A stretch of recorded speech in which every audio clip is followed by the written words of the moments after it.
My audio voice is clear? Hello. Clear, sir. Yes, it's clear. Okay, that's right. Thank you. And very good afternoon to all my engineers. And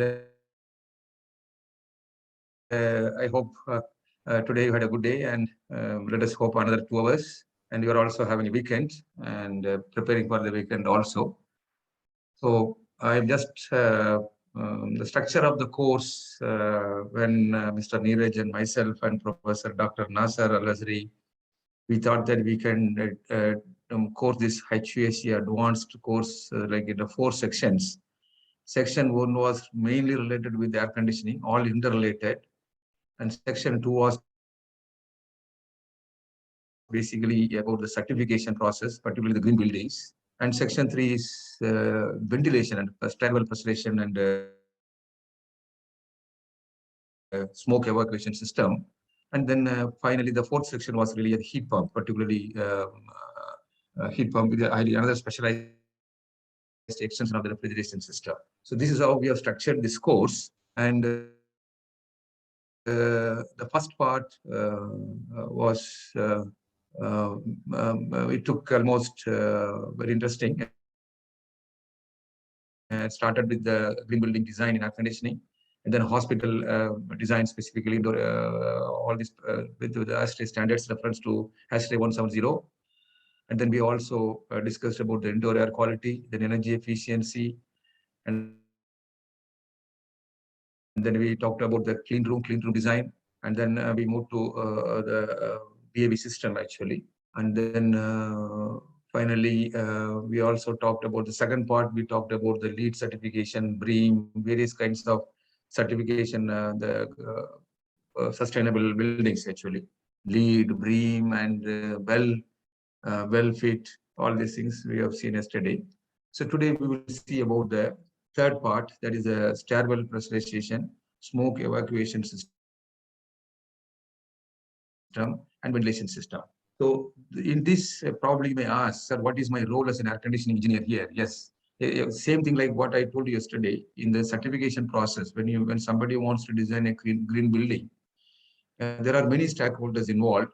Not only air conditioning engineer, there may be architect, the owner, many people will be involved. But your role is very important because in any green building, 50% of the documentation is related to the air conditioning system. So that was yesterday I highlighted. Same way now, this is regarding when you are doing any building physics, buildings designing. Air conditioning is a part of services in addition to other services like electrical, mechanical, plumbing, and all these things. So even when you do this particularly the high-rise building, we have a fire risk. Now, definitely the accidents can be always minimized or eliminated by properly designing, properly taking the design factors. So we also learn from our experience. So that is how this as an air conditioning engineer, because the entire buildings now, we always do air conditioning system. So in that type, individually, whether it is a high-rise building or a single-story building or multi-story building, whatever it is, your role as an air conditioning engineer is very important to safety of the building also. So that is what this topic is considered. And in this topic, in the small presentation, I'm going to have the discussion. I will be talking about the what is the stairwell pressurization in general. And before that, I will also a brief introduction about what is fire, and from the fire, what is smoke, how the smoke, because what are the smoke's characteristics, and how this smoke normally, how we can control this smoke by a mechanical ventilation. What are the design objective of the mechanical ventilations, and what are the fire control legislation in various countries. And then normally we have a comparison between sometimes we have some buildings we have natural ventilation also, like passive design I was writing. So the comparison between natural ventilation as well as mechanical ventilation. And then how normally when you use the mechanical ventilation, we normally force the air, we inject the air, we supply the air, or we extract the air also. And so what are how we can regulate that type of airflow, especially when you're designing a fire flow. More or less, it is same like our supply air, return air, or exhaust air. There's not much difference. But the quantity here, it is going to differ. And then how the fire spreads actually is all I'm going to cover it in that. And then normally how we can control the smoke, because as soon as the fire it is started, you have a smoke. You can how you have to control it. Maybe by using pressure distribution system, or you can use control how to prevent control this fire by dilution method, or by layering method, or pressure differential method, depending upon the building. Then or you can use some isolation compartment. And this is all various methodologies for the smoke control system, which normally we use in design. And then we also talk about the smoke management, including the stack effect. The stack effect of also I will discuss in this presentation. And then actually also specifically talking about the air leakage method when you are designing for this fire smoke and fire pressurization system. Then overall, finally, we'll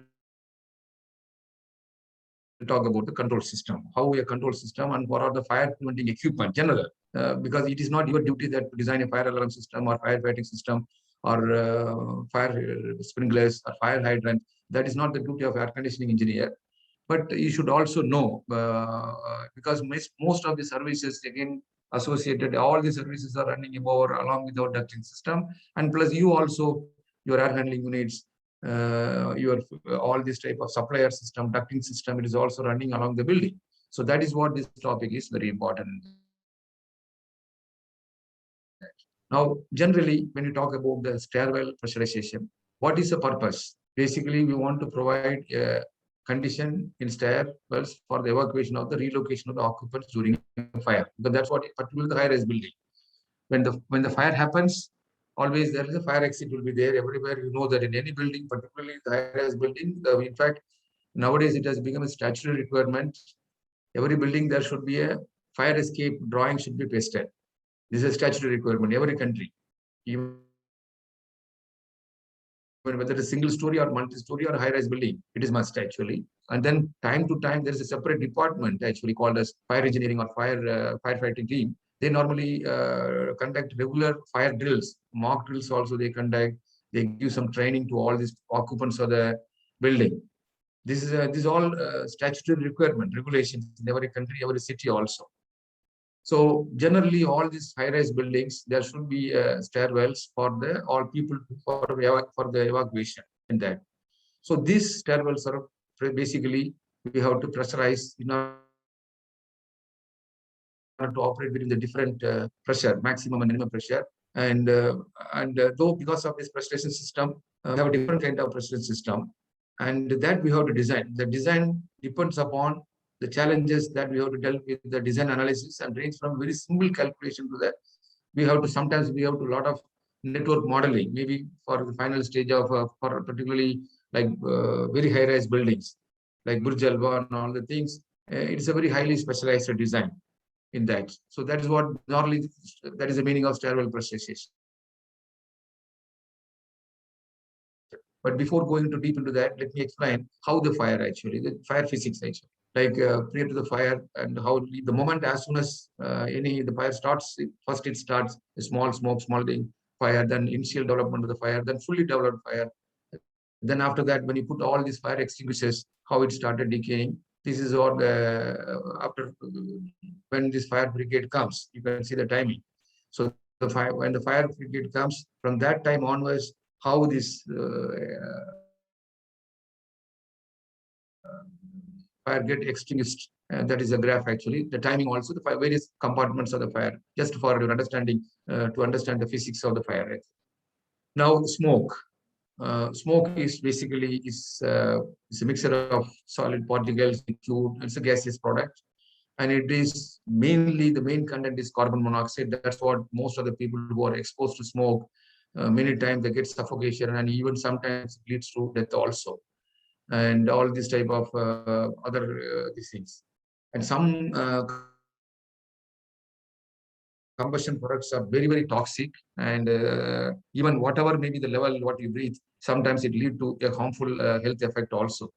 So basically, that is the reason in most of the places, when as soon as the fire starts, the smoke also immediately develop. So for us, only when the smoke starts occupying the building, in the enclosed building, it definitely disturbs the visibility of the building, visibility of the movement. So that is the reason everywhere that would be, as soon as the fire starts, the power will go. So that's what emergency exit, emergency lamp. So they have a different kind of circuits or the electrical engineering people normally do it in that. So that is the reason to maintain the visibility in the space for as long as possible, so that those person can see their way and escape to the safety place. That is a corridor or the staircases or fire exit route, wherever it is there. So that is the main one point majorly when you are trying to design this the visibility. That is the reason you have to understand the characteristics of the smoke also very carefully, and then how the smoke behaves also in that. So these are some of the safety methods, like in any of building. Generally, they use sprinklers. Then sometimes we use the smoke curtain, and then even in the air conditioning system, we also normally incorporate a lot of fire dampers and fire rated wall, and that all in actually very clearly says when any duct, when it crosses from one wall to other wall, we have to provide the fire dampers, and fire dampers also with the specific fire ratings, and this all generally you specify in your technical specifications in the duct design actually. And then your control system also. Then when you are the suitable extract fan, the location of the extract fans, then we have a fire alarm system, then we have a pressurization in that. So normally, in general, if you think how the smoke, when as soon as the smoke created from the fire, what are the pathways? Immediately, air conditioning pathways there, your ducts are there through the grills and openings are there. In that way, it enters into the supply duct ventilation system. Then we also have extract duct also, because the blower extract fan is running continuously, it sucks it. And then it smoke also try to find out some path between the, like just same like infiltrated, gap between the wall and the floor construction. Then it's the stairwell also. And then there are lift shafts. Every building has got, particularly multi-story buildings, they try to find out the lift shaft, because these are the place where the openings are there. It will always try to go find out in that way. So how much amount of smoke is produced depends upon the size of the fire. This all size of the fire and what type of material we get this one in there. So we generally, for that purpose only, we want to have a smoke control system ventilation. How to control this type of smokes? Basically, the main objective of the smoke control ventilation is to restrict the movement of the smoke within the building, because we don't want again to spread the smoke to other and suffocate the people. And meanwhile, we have also limited time to evacuate the occupant of the building in that. So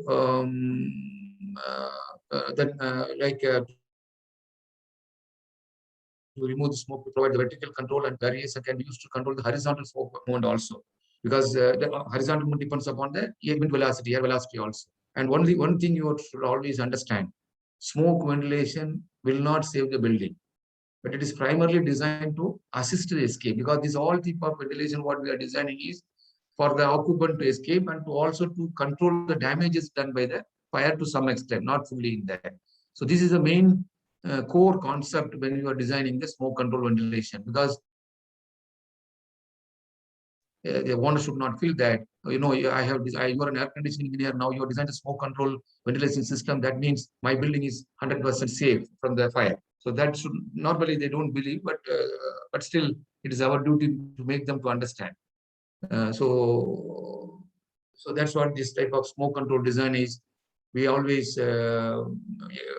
try to provide the escape by extending available safe evacuation time. That's what all this smoke control design, smoke pressurization or smoke evacuation system, all this being done only to extend the available safe evacuation time, to extend it, so that the occupant who are trapped inside the building during the fire can be safely taken by the fire brigades and firefighters, and then their health is assured. That is the main objective of the smoke control design. And similarly, it will also help these firefighting people for them actually. Sometimes if it is not taken, this fire is not controlled, that will go in a big way. Even the building may also collapse it in that. So these are some of the objectives of the fire control design in that. So we have every country has got their fire control regulation. Every country, India has got, all the countries have their own fire country and fire department. There is a separate department also. It's all mostly the people are specially trained, the firefighters, and they have a lot of regulations, statutory requirement, time to time. People, even the building permit, when you apply for the building permit, this has to be even checked by this fire control department. They have to give the clearance, particularly the multi-story buildings. How much we follow that I leave it to you, but in the design stage, this is all in the fire control regulations of the country has to be religiously to be followed in that. Generally, the major objective of any fire regulation, fire control regulation is as much as possible, we have to have the potential for the fire initiation always. Because as I told from the source itself, you should avoid it. But however, whatever the precautions you take, many times the fire may act. But it all depends upon place to place. The risk factor is also. For example, if you go to the oil industry, they have more risk because they always handle with a lot of flammable products. Similarly, if you go to the refineries, if you go to the chemical factories, there you have so much risk involved for the fire initiation. But at the same time, if you come to the mall and all, they're also there, the risk compared to the oil industry, definitely it is less in that. So similarly, how we can contain, okay, fire has started, how we can contain that fire propagation and the spread. So these all various regulations, what type of design we have to do, what type of material we have to select, and then how to provide the fire escape route for the occupants in that. So these all normally every fire control regulation, the main objective is this. And then always they talk about fire safety design depends upon a size, separation, and resistance. How the fire, how the fire, if the fire size depending upon fire size, how we can separate the fire, and how we can resistance to the fire. That is how we use fire tolerance. Because I myself have seen, I don't know whether I told you, I must have shared you also. One of the in 1986 or 87, I was doing one defense project. Final touch we were doing, the welder were doing, because I was an air conditioning engineer and the resident engineer. It was evening time, 6:30. It was a very massive fabrication block, which is for the defense purpose. And the welder was doing a final fall sealing, doing some final touch of some grid welding actually. I was also standing, though we have taken all the precautions like bucket of sand and everything. And then one of my senior boss or somebody, they called, two, three people were standing, supervisors and everybody. And they called, okay, let us go for it. It was evening, 6 o'clock. He called me, okay, let us go for a cup of tea. So I just went there. We were taking tea within a fraction of second. That's all. We saw it's about 500 meters away from the building. We were standing and taking, and we saw a huge smoke started coming. Then we ran, we rushed there. By the time, whatever the building we built, almost 8 months or 9 months of hard work, within a span of half an hour, everything has become, almost all our hard work has become wasted in that. Subsequently, we have so much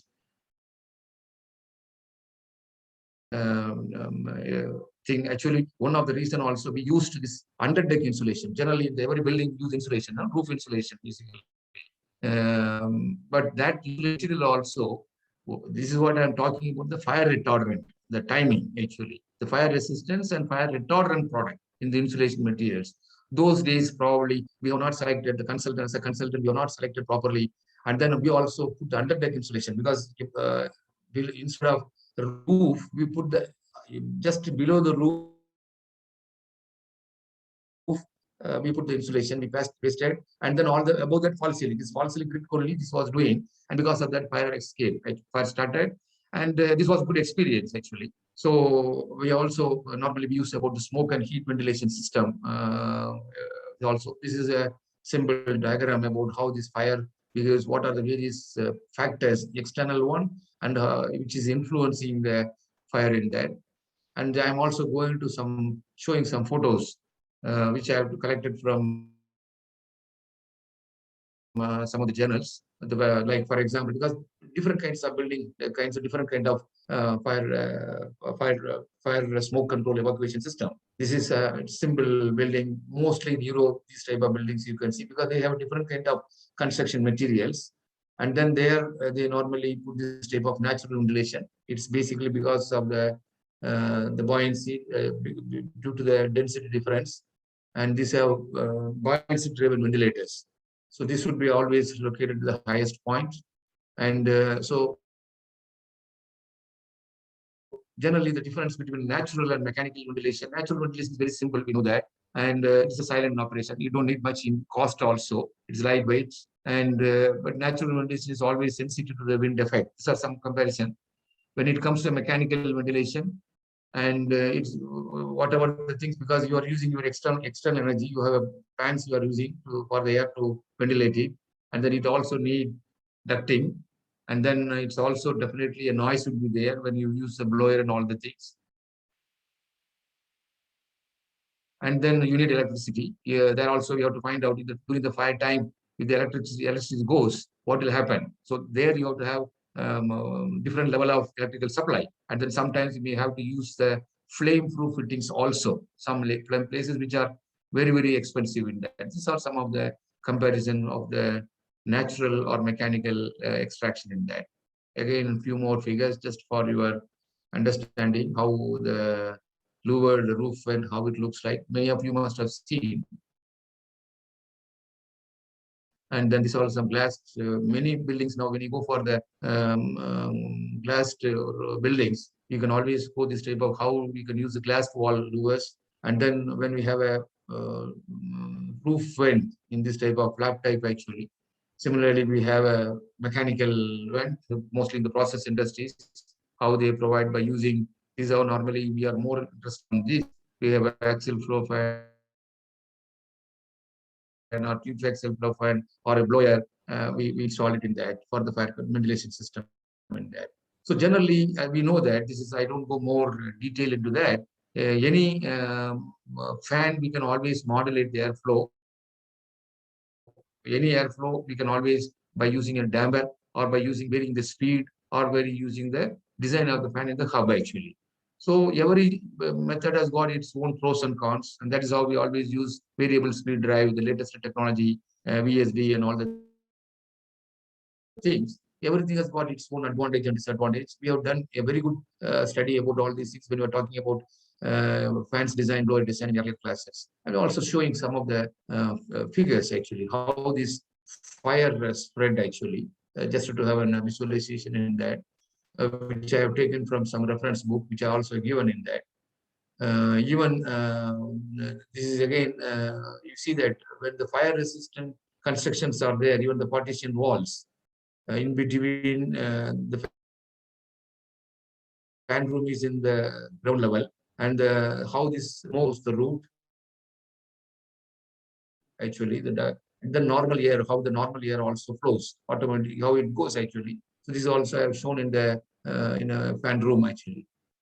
And this also majority of the time in when we go always as a HVAC engineer, whenever we want to take an air conditioning system or in your because so much air we have to take, and then we always try to involve heat exchanger actually.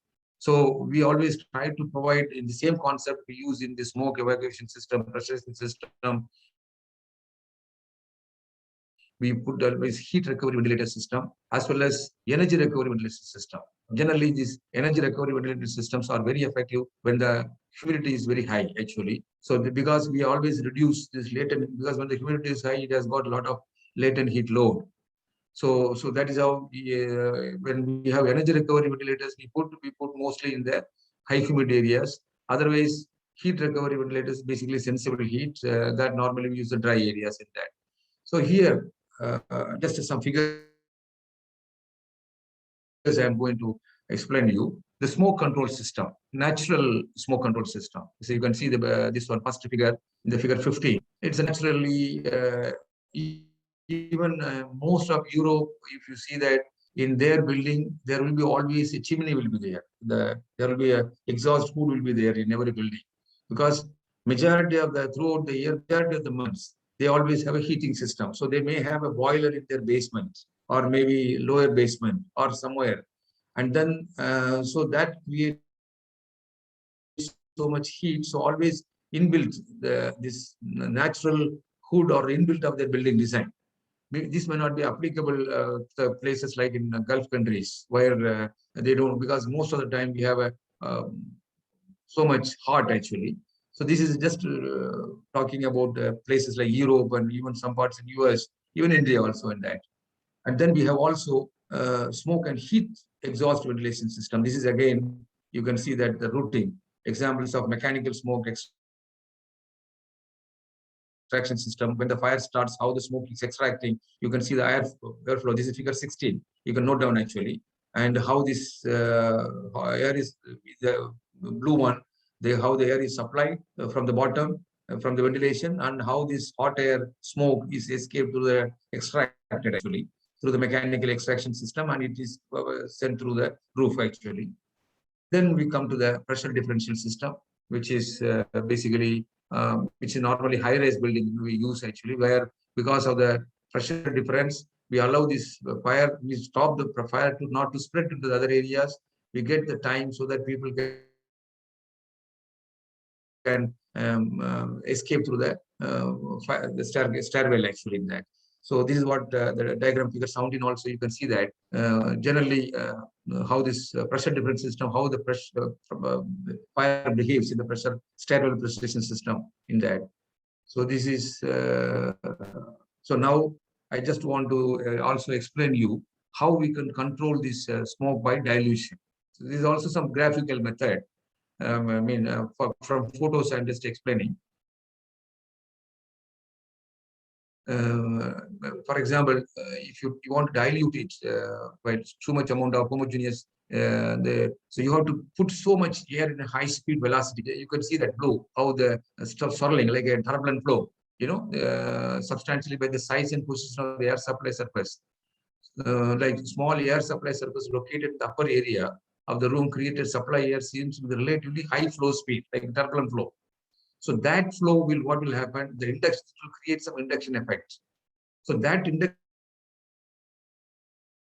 effect of the supply air, it creates a flow that fills the room. That causes the smoke, because smoke also to be distributed vertically. So smoke will find its way vertically even throughout the entire room volume in the event of the fire through the extract. So this is what you can see in the diagram. So that allows the occupant to come out from the room and that. This is one method called as a dilution method. In this method, we try to supply the air with a turbulent flow. Because of that, the smoke is extracted automatically through the extract ventilator in that. Then another one is called as a layering actually. Layering, another science is, another terminology is basically we normally supply the low impulse air supply the lower section of the room. The supply air speed is very small actually, and the supply air does not trigger to room or to fill the flow we are supplying. The airflow is then primarily defined by the plum forming above the source of the fire, just above the source where the fire is there. That in that it embeds in that, and so this will do. Then the heat from the flow connectivity will released to the upper section of the room. So whatever the smoke it is released, it is forced towards the upper section of the building, ideally through the vents. So that's what I have shown in the, because you have a, in the rooftop, you have a mechanical extraction fans. So it is sucking. So this smoke is going in that. So this is basically by the layering. And then And then we have the final one is the pressure difference system. So this also you can see that these are generally used for the high-rise building. Many generally multi-story, very high-rise building only. The smoke control by pressurization system have proved to be a qualified method of displacement. It's a very interesting. That is what specifically we talk about the smoke pressurization. It's basically like through the special air discharge unit, the pressure differential is controlled in such a manner that the doors to the escape route can still be opened. The small amount of smoke definitely might spread into the escape route that can be always discharged. In addition, the temperature in the escape route is also decreased by blowing in fresh air. So in the event of fire, users will be alerted quickly and can escape or be rescued without any risk. So this facilitates the fire brigade's fire extinguishing access also. So that is what we always have a stairwell preservation system in that. So this I have just to show in the graph for you to understand. Then we have a compartmentalization by ice by displacement. I always, in the design, building design depends upon architect and building upon how, then depending upon what type of application again. And the fire compartments into smoke compartments. The smoke compartments prevent or contain the spread of the smoke in the building. In ideal circumstances, it allows for the smoke to be extracted at the source. Like, for example, you can see in the figure, from the source itself, you are extracting. And then you keep the escape route usable for the sufficient amount of time. So that is what separately we are escaping. And then a special type of creating smoke compartment is vortex smoke extraction. You see the figure also. This method uses special extraction elements, vortex hoods. They allow for a constant linear capture of the smoke across the width of the smoke compartment. And they also create a high negative pressure near the extraction point because it is sucking. So much vacuum it creates, so it creates a negative pressure. So that means the smoke will not find exit other place except this towards this hood. So then the occupant who in that room, he always find a way to escape from that place in that. So this is what the smoke displacement. Then normally these jet fans, this type of fire applications are used mainly in the car parking ventilation system, which I am going to cover in the last actually. So mostly the underground parking. If you go for the tunnel ventilation and all this tunnel ventilation is also another specialized topic actually, and particularly the metro design. If you design metro railway air conditioning system, so these type of ventilation system are very, very important. Many times metro normally they run from the finished floor level, certain level below the finished floor level. So under there already you have a pressure is slightly more than the normal atmospheric pressure. The more you go, the pressure is also high. So that type of car parking, generally if you go for the car parking, enclosed car parking, there may be a basement also, various kinds of level. It may be a lower level, upper basement, lower basement. So various kinds of these things are there. So that time the car park ventilation is also another specialized. In that also there is a separate course are there. Car park ventilation system design. Ashtray has done a special that car parking ventilation also. So now coming to that, so far what we have done, where we understood basically why we need basically a smoke, how the smoke characteristics by natural ventilation and smoke ventilation. So this is what we have seen now. Now come to the specialized the stairwell pressurization system. Very detailed into that. So far what we have seen is general. We know what is the purpose of stair actually. Though we may have a lift, but we may also staircases also, and even the lift shaft is also there. Lift well is also there. That is the only way for the escape route for the people to come down, or because it's all high-rise building. So, but for that you have to always, whenever the fire comes, the smoke. So you have to incorporate to assess the staircase free of smoke when the fire starts inside the building. So that is what very imperative for the exit stairs to be free from smoke and to incorporate design features that improve the speed of the occupant escape. The most building codes require the fire sales in a high-rise building to be pressurized to keep smoke come out. So that is what all the high-rise building, definitely they have to be pressurized stairwell pressure. That is the reason they always was a stairwell pressurization. That is the meaning. It is a statutory requirement. Everywhere if you go, it is a must. And in the design calculation also, even if you go for your lead submission and all the thing, there are points for that. What type of design you are adopting and all the things in that. So this is a general about the stairwell pressurization system. So what is the purpose? Basically, what main purpose is a migrate smoke to the stairwell, and then there are some buildings we generate refuge area. Smoke can be collected, and from there it can be taken away. So these are all some other design, and then elevator shaft or similar areas, and then basically also maintain a tenable environment in areas of refuge and means of escape during the time required for the evacuation. And it also definitely facilitate the fire and rescue operation by improving the visibility. So that is the main objective of this stairwell pressurization. And we can provide either naturally, like ventilator start balconies or mechanical ventilation of a stair pressurization. All this way we can do that one. And now, having said that, how we can manage the smoke? Because I know it's all related to the pressurization system. Because when you want to go into design the pressurization system, you have to understand how the smoke has to be, because it's all interlinked. You understand the characteristic of a smoke. Now you have to also understand how your smoke can be managed in that. Whenever we want to design a smoke control system, you have to ensure that the evacuation is faster than the spread of the smoke. Now, you may ask, sir, the spread of the smoke or fire depends upon the nature of the fire at that specific place, the wind velocity, and what level, all these things. Many factors are involved. But in principle, any smoke control system, when you are trying to design, you always ensure that the evacuation is faster than the spread of the smoke, because that is a basic principle. Based on that only design. Correct. Now, the fire size by means of hydrants, sprinklers, because we are going to always control the fire. This may be part of the overall smoke management system. There may be a part, but sometimes we go to automatic fire suppression system would be expected to limit the heat release rate and control the spread of the fire. So this is all part of the smoke management system. But in detail, if you see that, one is called as a compartmentation. What it involves the barriers. From the name itself, we are going to have a compartmentation with the barriers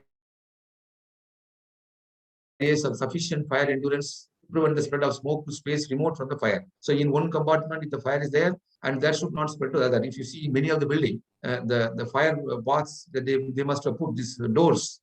They have it will be automatically they are linked with the switches, magnetic switches. And in the event of fire, it automatically closes in the corridor. You must have seen many of the even single-story buildings also. So so the method employs the walls, partitions, even floors, doors, smoke barriers. So these all which is generally used for the compartmentalization in that. So normally we use this compartmentalization generally with the pressurization system also, definitely, because definitely both are complemented to each other. Now come to the next one is another management is smoke exhaust ventilation. So the smoke control in large open areas with the high ceilings, such as we have actual space, shopping malls. If you go to the shopping mall, that where the lobby is there, they make the height maybe more than about, sometimes it goes 7 meters, 8 meters, 10 meters, depending upon what type of levels in that. And then even airport, you can see that. Even many times in the airport, probably you must have seen there are isolated areas for the smoking areas. In that same thing, we use the smoke ventilation.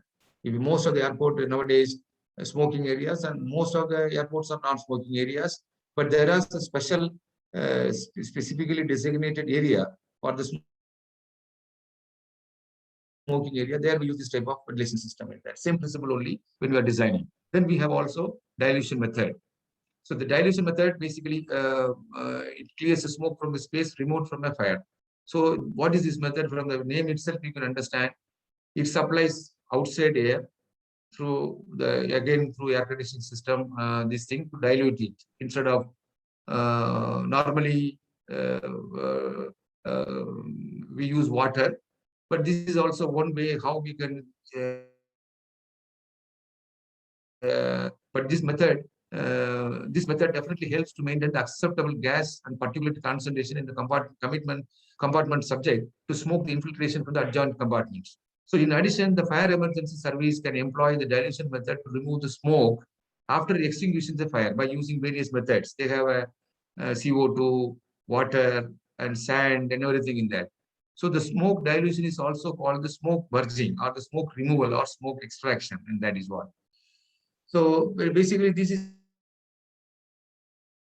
used only to clear the smoke, this dilution method that has infiltrated a protected space such as an escape corridor. So there only we are going to use this type of dilution method. And then we have also airflow method. In the airflow method, it controls the smoke in spaces that have a barriers with or one or more large openings. So it is used to manage the smoke through open doorways or subways, railroad and highway tunnels. That's the airflow method, maybe even car park ventilation. The method employs air velocity across or between barriers to control the smoke movement. As much as we use like a air curtain, normally we use air shower. For example, what principle these air curtains are working? Between the non-air conditioned area and the conditioned area, we put the air curtain. When the door automatically opens, the blower blows and it blows so much amount of air. So it works as a curtain actually. Air is working as a curtain, same thing only. So major disadvantage of this airflow method is that it supplies increased oxygen. Definitely when we supply fresh air through this one, oxygen level will increase. Oxygen definitely induces the fire to spread actually. So these are the disadvantage. Then the pressurization system in that. And that is what the final pressurization system definitely for control the smoke movement. And that is what we are always insisting that stairwell pressurization in that. Mostly this type of pressurization system installed in stairwells, elevated wells, elevated shaft, and then even the refuge space, some buildings where the smoke is basically used for the smoke escape, and then escape route. So the pressure system itself, you can understand it works on the difference in pressure. So airflow from the higher pressure side to the lower pressure side. So we know that. And then a path that channels smoke from the lower pressure side to the outside ensures that the gas expansion pressure do not become a problem. So a top vented elevator shaft or a fan powered exhaust fan provide the path. This is how it is. It can be natural. Mostly we go for the mechanical only for high-rise building. The pressure systems are designed to protect zones away from the fire source actually. So basically, the management systems are generally designed to modify, dilute, redirect, or otherwise influence the movement of the smoke in building, but not necessarily to control it. All the smoke management system are only designed to dilute it or redirect it or even influence the movement of the smoke or control the smoke. As again I told you, it does not definitely limit the control the fire. It's not going to extinguish it. There are various fire extinguishers are there. Other methods are available. So these all only science which is talking about how to control the smoke and how to manage the smoke for the fire not to spread and for the occupant also to escape, find out the route so that they can be safely taken away from the source of fire. Generally, a building science, like how we talk about the smoke movement, a building can be considered as a series of spaces, isn't it? Each has a specific pressure with an air movement between them from areas of high pressure to areas of low pressure. That are always same like temperature. Temperature always flow, heat always from a higher temperature to low temperature spontaneously. If it has to go from lower temperature to higher temperature, we need mechanical work. That is basically refrigeration. Same way, any potential difference, any pressure difference is there. Obviously, from the higher level to lower level, it will flow. So generally, the principal factors responsible for the pressure difference, and therefore for the smoke demands are the difference in temperature. We call the stack effect, and this is what normally we call convective. In fact, one of the physics science, if you study your lower classes, too much in the road, mirage appearance is all basically difference in the temperature. And the natural, and of course, it's optics also, it's an illusion actually.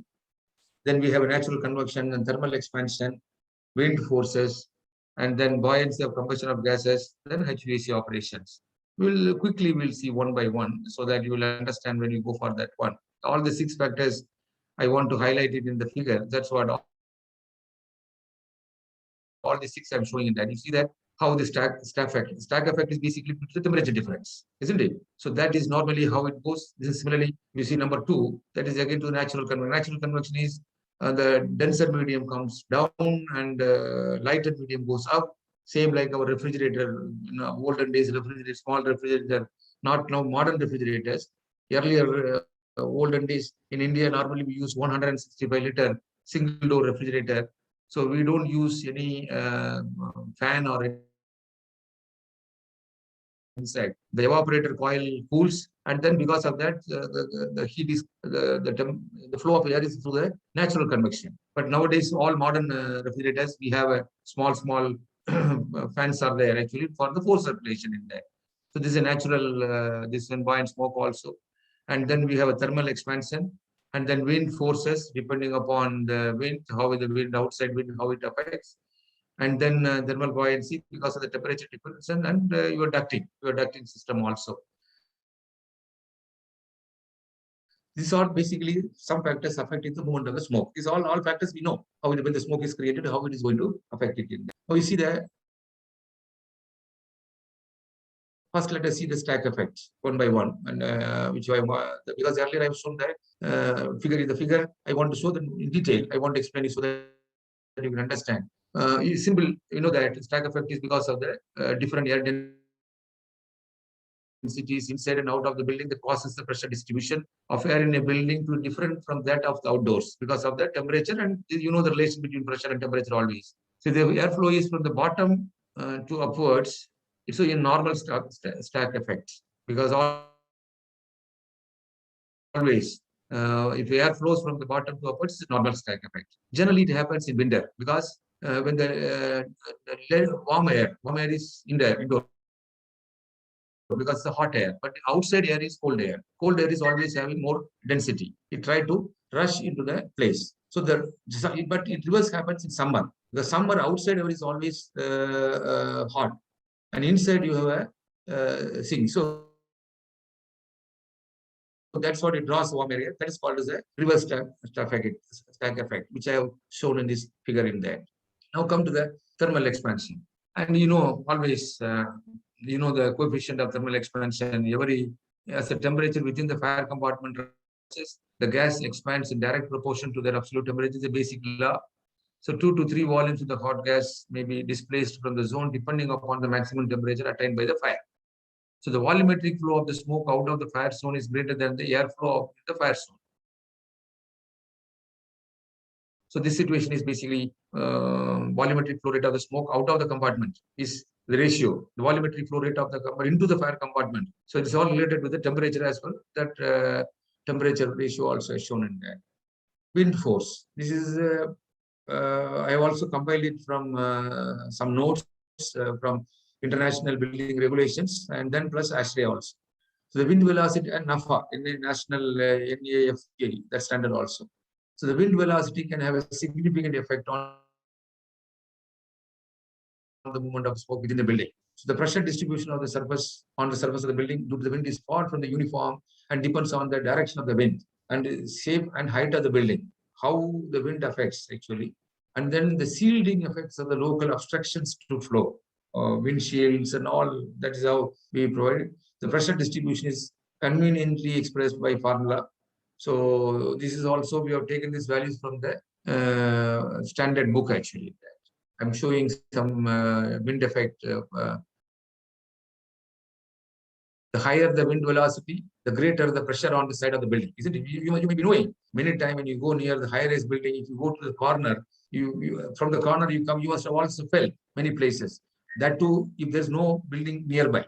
If a tallest building is there, and if there's no nearby building, but if the nearby buildings are there, it will be slightly different will be there. So this is a general pressure on the side of the building will be approximately 35 miles per hour wind produces a pressure on a structure of almost 0.47 inches of water gauge with a pressure coefficient of 0.8. These are also studied, we have just shown in that.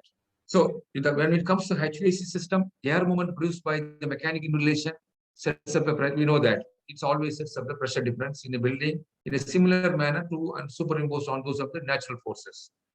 That heating, ventilation, and air conditioning system typically for supplier at a higher rate than is extracted, or the reverse may occur in certain applications because work depends upon positive pressure and negative pressure.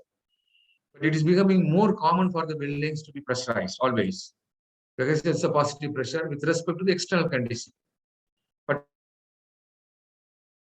Particularly with the increasing use of sealed windows. Normally because we don't find any place for this thing. So this has the advantage of limiting the air infiltration caused by the wind and stack effect.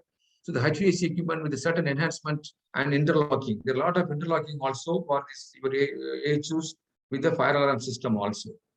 And the smoke reduction system. Everything is interlocked. Probably the control system, your control system engineer do all this logic actually. When you are designing the system, in that you may have to coordinate with him. Now, when it comes to some of the terms, when you are designing, called high-rise building, as per this National Fire Preventing Association, this any building greater than 75 feet in height is called as a high-rise building. Measured from the ground level, access to the highest floor level, intended for occupant use, is categorized as a high-rise building. This is a definition. Any building more than 75 feet. So this is one term. Then we also have to understand what is a smoke refuge area. This is area of the building, within the building. We have separated from other spaces by fire resistance rated smoke barriers, in which a tenable environment is maintained for the period of time that such areas might be occupied at the time of the fire. The later stage, the firefighting team will come and they evacuate the people in that. Because even other side fire also, you have the fire refuge area is completely constructed with the costly fire resistance rated barriers, fire resistance wall, fire rated walls, everything in that. And then we normally try to create a tenable environment in which smoke and heat are limited or otherwise restricted to maintain the impact on occupants to a level that is not life-threatening. So this is called as tenable environment. So the principal objective of the smoke control system is to maintain always a tenable environment longer than the required safe escape time. This is what first time I told also.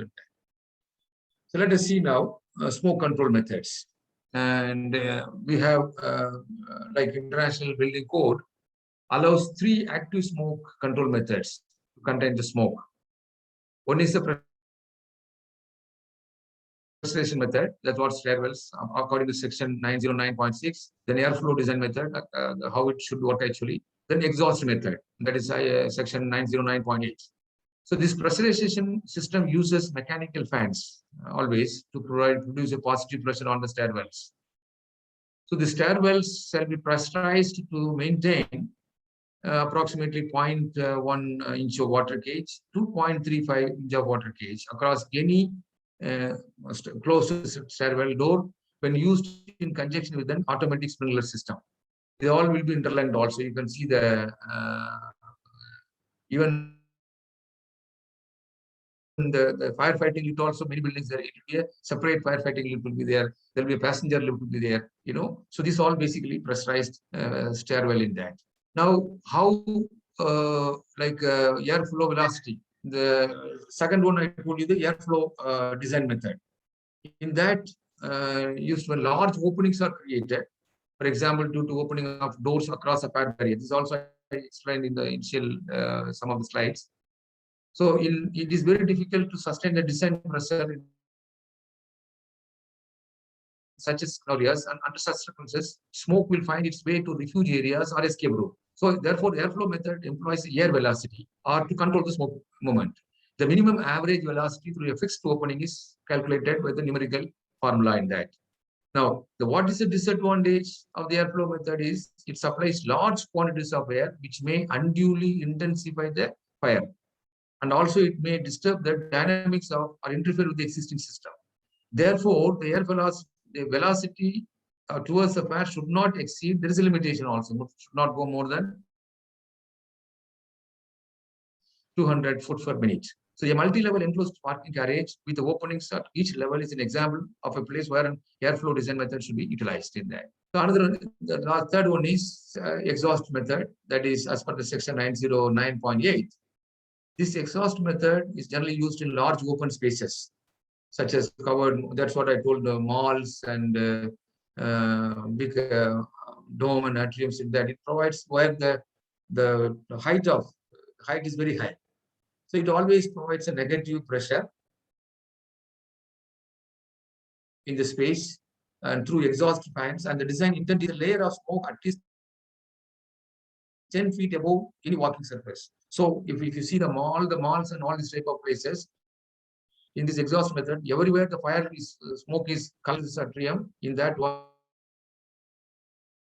and then the exhaust fan sucks that one, and then it takes throw away outside. So generally, the whole area will be on the negative pressure. So airflow is calculated to the volume of the space and the backup air fan supply outside air, because outside supply air will be less, and you suck more actually in that.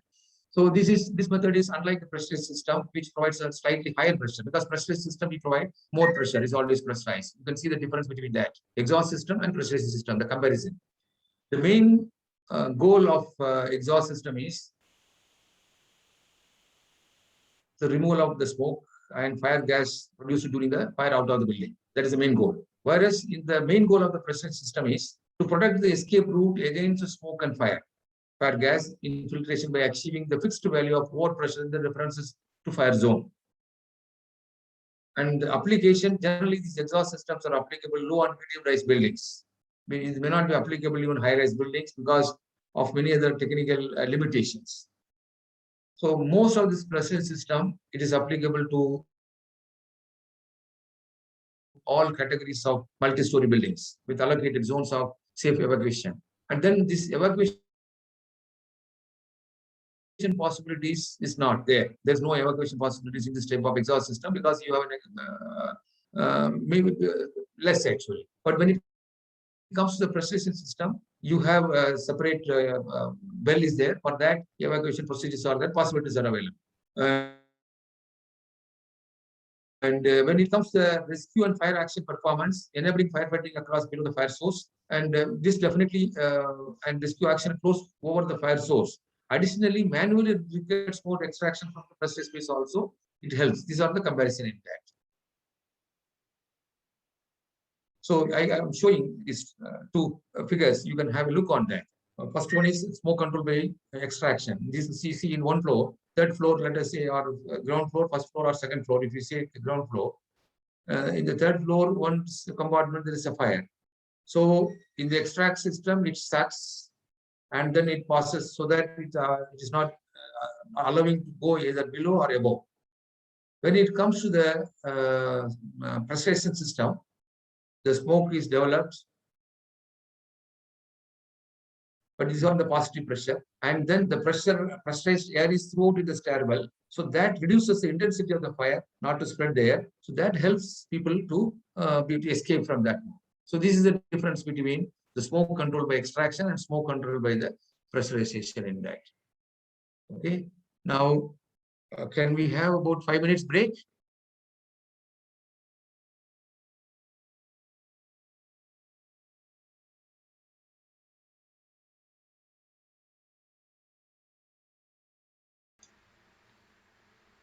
Yes, sir. Let's have 5 minutes break. Yeah, just 5 minutes break we'll have.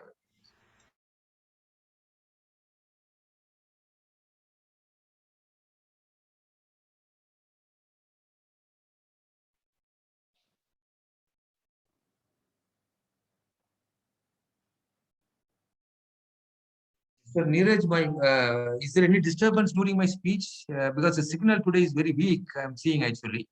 You are able to hear my voice properly, Neeraj? Yeah, I am able to hear the voice properly. And as far as the clarity of speech goes, Uh-huh. 99% it's okay. And Okay. 1% always there's a technology lag issues there always Not only yours, Okay. but all everywhere, whoever uses the online platform, they face it. So there's no big deal Okay. in that.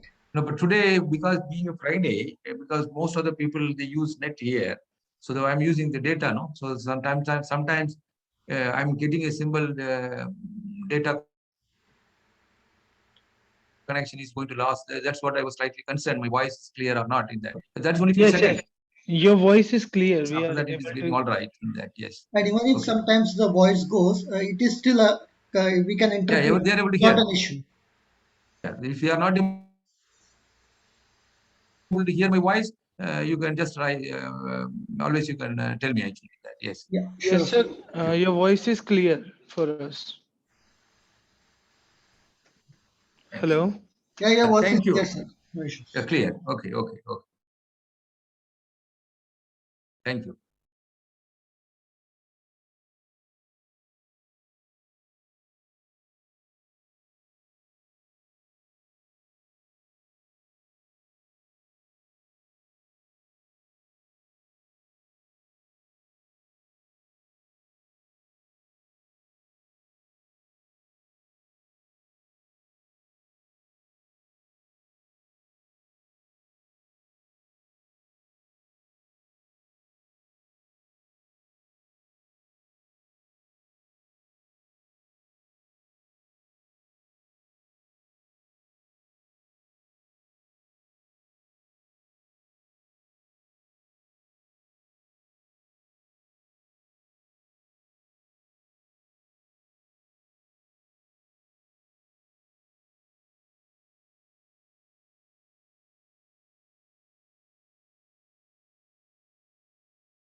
Hello.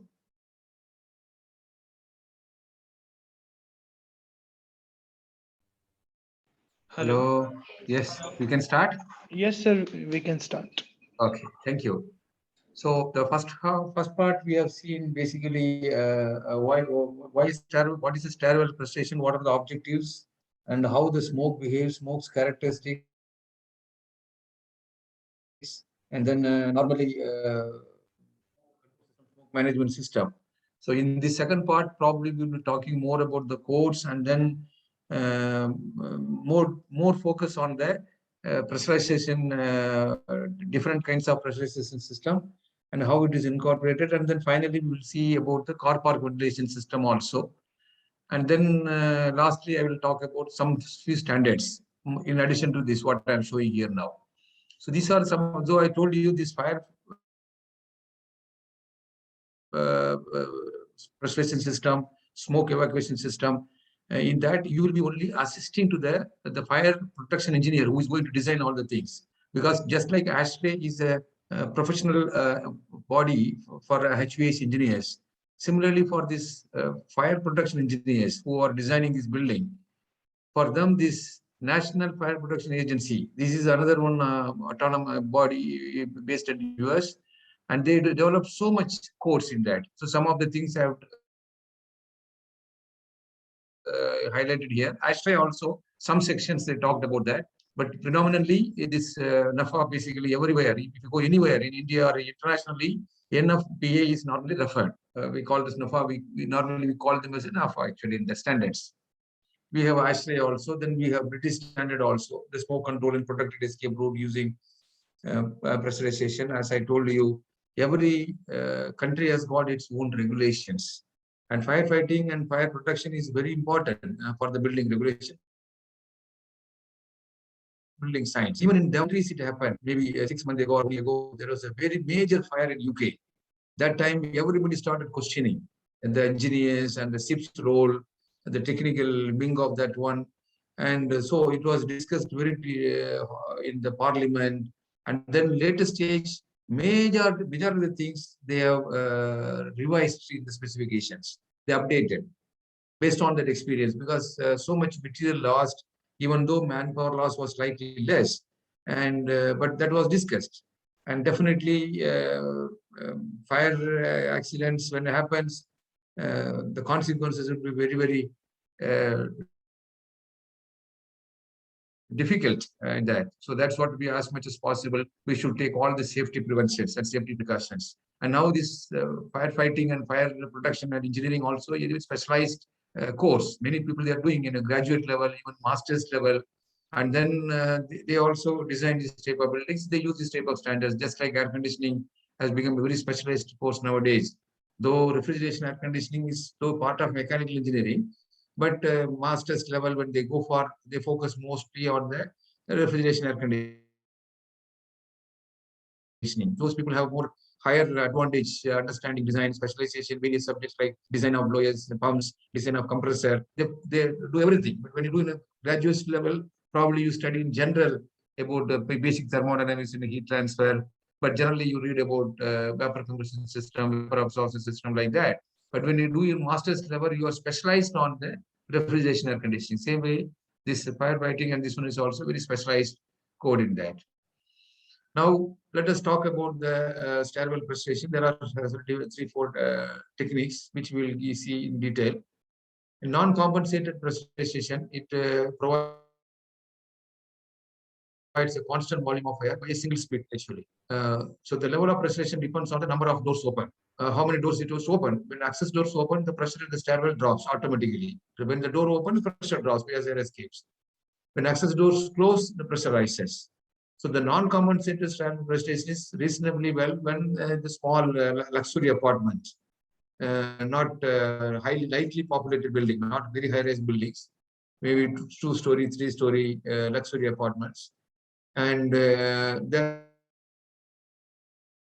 stairwell access door is usually closed, but when used, remain open only for a few seconds.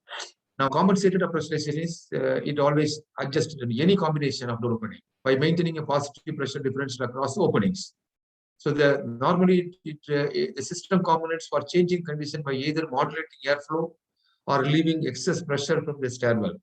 So a compensated pressurization system will have more components, like you have a sensor, relief dampers, VFDs, variable frequency drives, and the control sequences also. So the compensated pressurization is more on the high-rise building. And similarly, we can also have another type called as a single injection pressurization and multiple injection pressurization. So a single, from the name itself, you can understand the single injection pressurization system. The air is injected at one location, just like from the top or from the side.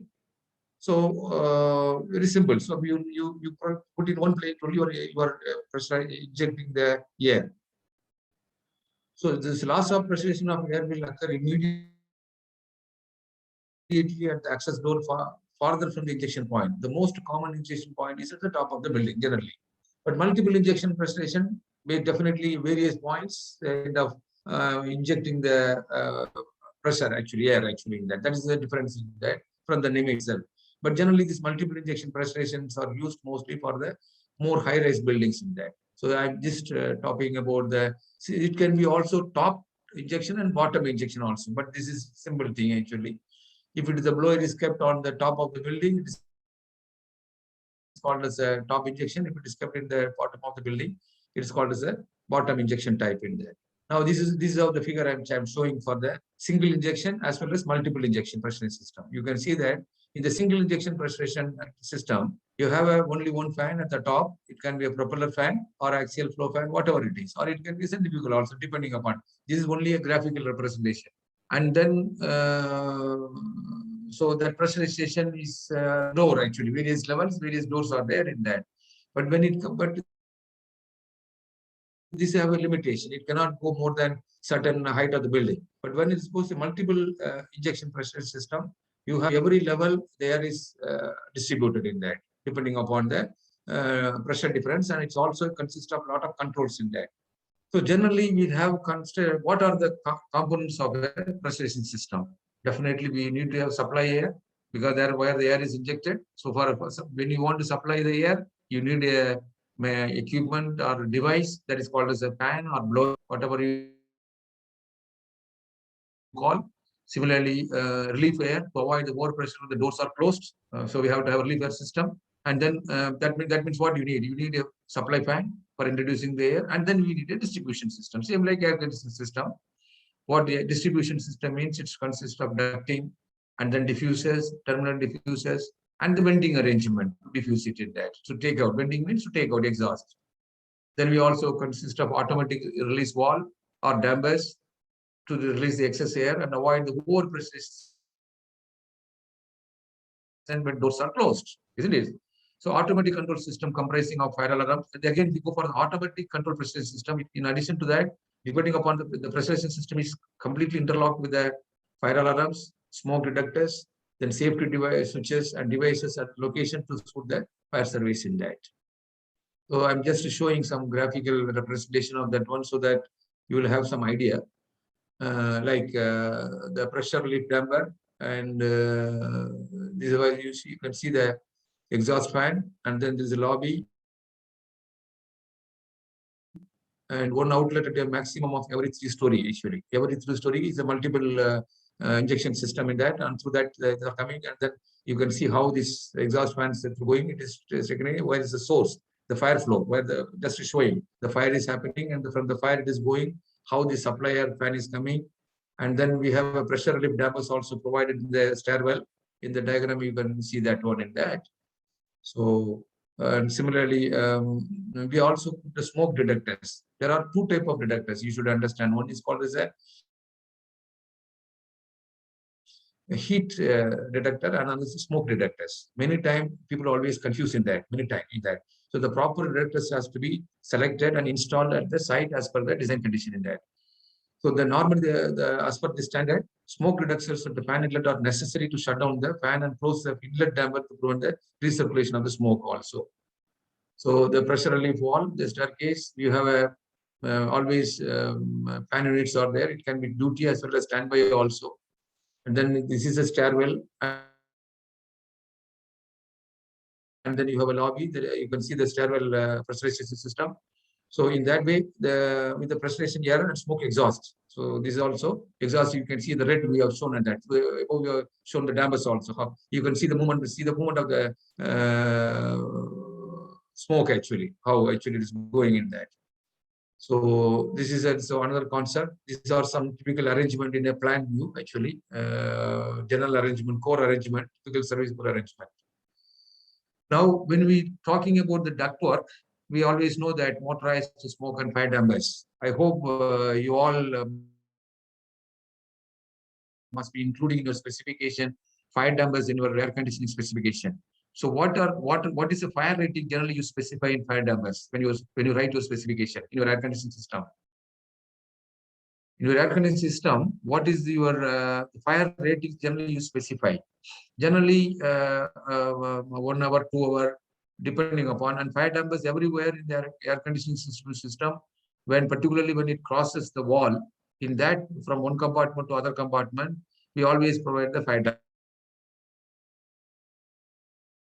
dampers. And then fire dampers also, we have a fire rating also, and then the olden days we call as a fusible link actually. There will be a link in that the fire dampers shut down and the link will fuse and it will send a signal to the blower to shut it off. So this was olden design, maybe 30, 40 years ago, but that all has gone now. Now we have advanced level of fire dampers are available. I hope you all are doing that one. So as such, there's no real difference between supply duct used for the comfort air conditioning and the pressurization system. It's a duct network system. Only thing, the quantity, the supply of air will be different, and the duct material probably, yeah, maybe that way, which the duct is running within the stairwell gauge, it will have a different kind of fire retardant material will be there. So the pressurization air can be delivered either from a dedicated galvanized duct network or sometimes even machinery shaft also, because same stairwell we are using. So generally, the experience shows that without sealing an internal lining of the surface, the machinery ducts have excessive friction loss. So that is what generally we don't prefer the machinery provide the galvanized ductwork actually. And then we have a small dampers for the smoke control systems. These are required as per the UL standard, Untitled laboratory standard. This is consistent with those requirements found in, because whenever this fire is there, always related with the insurance company also, because all the buildings are insured. And all these fire associations, it's all highly sponsored by the insurance company also in that, fire and prevention laws in that. So the International Building Code further regulates the type of smoke damper to be used also. So what they are telling, the smoke dampers to have a leakage ratings also, not less than a class 2 and elevated temperature ratings of not less than 250 Fahrenheit. So they have put some specification, because this is again approved and by our the insurance companies, because ultimately the building owner, they're going to claim the compensation. If the building is not designed by this according to the standard, the insurance company have always saying actually they will come and they will investigate it, all these things in that. That is later stage, but at least all this type of safety system we are using to evacuate the people from the fire zone actually. And then the operating temperature should be at least above the maximum smoke control temperature, or maximum of 350 degrees centigrade, depending upon smoke actually. So this is just to ensure that the damper will not close prematurely when the system is operating in the smoke control mode. So this is what basically the smoke and fire damper, some of the points you have to note down. And then we also have a relief venting, pressure relief venting everywhere. It can be automatic, it can be a parametric dampers, it can be motorized operated dampers, and it can be exhaust fan. Relief venting, basically. Venting is nothing but to release the pressure actually. That's all. Basically, if you want to relieve the excess pressure in the stair when the doors are open and closed. So the automatic opening door means this is the simplest form of control. It uses electric unlocking of the door in the event of high pressure in the stairwell. So under normal conditions, the exterior stairwell door normally will lock for security reason and open on the fan activation. It is similar like you must have seen many places. If you go to the mall or any places, there will be a automatic sliding door. Automatic sliding door will be there, and there will be doors will be there. One when in the moment you enter, and that distance between this one door, other door will be minimum of about 3 meters, because it looks like a air locking room or air change room, because inside the room it is a air conditioned area. You are entering from outside. So the moment that automatic slide door opens, above the automatic door there is a air curtain. The blowers will be there. It will always put air, shower the air actually, so that it creates a pressure, so that the outdoor air will not come into that one. Now, some places, what happened, the distance between these two doors is very minimum. And particularly when the outdoor air is highly humid, and immediately the outdoor air, humid air, because it is dense, it's trying to find out the path to enter into the cool area. So then you will have a condensation problem. So that all that is many times these people, they don't put that type of space. So in reality, when the outside humidity goes very high, particularly during the monsoon time, and this is a usual problem. You can find the outdoor air always try to find out inside, enter the room, and then inside the room you are maintaining 20 degree or 21 degree, and you can see the water droplets in your supplier diffusers and grills everywhere. Sometimes even it drops also. And then nowadays services are also like that. Above your diffuser, there will be a electrical light will be there. So this water will go and it will definitely affect the circuit, and sometimes it may lead to the short circuiting also. And sometimes it leads to the fire also. That is what we need to design our air conditioning system in a right way. That don't compromise with the safety issue. And particularly the architects now, they don't give much space between the bottom of the ceiling and above the fall ceiling. And they also want all the services to be taken above the ceiling. And then it is really a hell of a difficult job. So in the design stage, in the preliminary stage, you have to insist for the sufficient space actually. Otherwise, you may do, but during operating time, it will have a hell of a problem in that. That's what I always tell. One should design for the maintainability.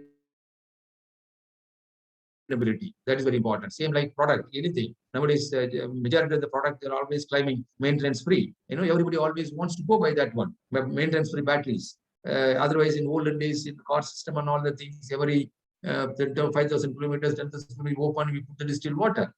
But now they start, okay, at least you take the battery for 2 years, it's no maintenance for you, no checking. It will go. And after 2 years, the life cycle will go and then you throw away. You should throw it that way. So when you do any design, whether it's a product or it is a system, you always keep the design for the maintainability and design for the reliability. This is very important, whether it's a system or product. In fact, normally we do many things when you are designing product. When you design a car, when you design even chilling machine or even washing machine or anything. But when it comes to a system, because there were so much stakeholders are involved. It is not only an air conditioning actually, because you have to depend upon architect, how much space you are going to give, and what are the other services, and your final owner also has to give, and the building layout, building location, many parameter factors really take the decision. So that is what in the preliminary design you have to insist upon that one. Similarly, the second one is this parametric dampers. From the name itself, adjusted so that the damper opens when a particular pressure is reached. So same like. So motor operated dampers is automatic. Motor operated dampers use a signal from the differential pressure sensor. It's same like your VAV system. Automatically it opens on off percentage wise, proportionally control like that. Then exhaust fan, simple one. It always exhaust fan will completely sucks air and it leaves the excess pressure. So this I'm just showing through the figures actually. You can see that parametric pressure difference in that. You can see there are leaf wall. The parametric pressure damper is here in the top, and this is the stairwell, and then this is the roof level, and then these are the exterior walls, and then these are the outdoor air intake. Some pressurized it shakes and it is pressurizing these various places. So when the pressure difference differs, automatically the parametric dampers opens and it releases it maintains the pressure. And similarly, we also vent in each floor. These are another one. Then modulating dampers everywhere, and stairwell, roof level, everywhere we are putting the modulating damper. It all depends upon what type of building, what type of system you are going to design on that. So when you design any pressurization system, based on the normally the differential pressure, the delta P, the minimum pressure difference should be 0.18 water gauge in between the staircase and adjacent accommodation space, whatever the stairwell. This is what the standard says actually. Similarly, if you see even you can see the refer the table also. Similarly, the maximum pressure difference should be 0.37 in water gauge between the staircase and adjacent accommodation space. And the airflow velocity should not be greater than this one. And through doors, when 3 doors are open, this is as per the IPC in International Building Code also. The maximum force required to open any door at the door handle shall not exceed 30 pounds. That is the 133 Newton in that. So the design methodology, whenever you want to go for any stairwell pressurization system methodology, should be in the straightforward case of a lobby or a staircase, the airflow rate is simply determined by the sum of the leakages of allowances at the desired pressurization system.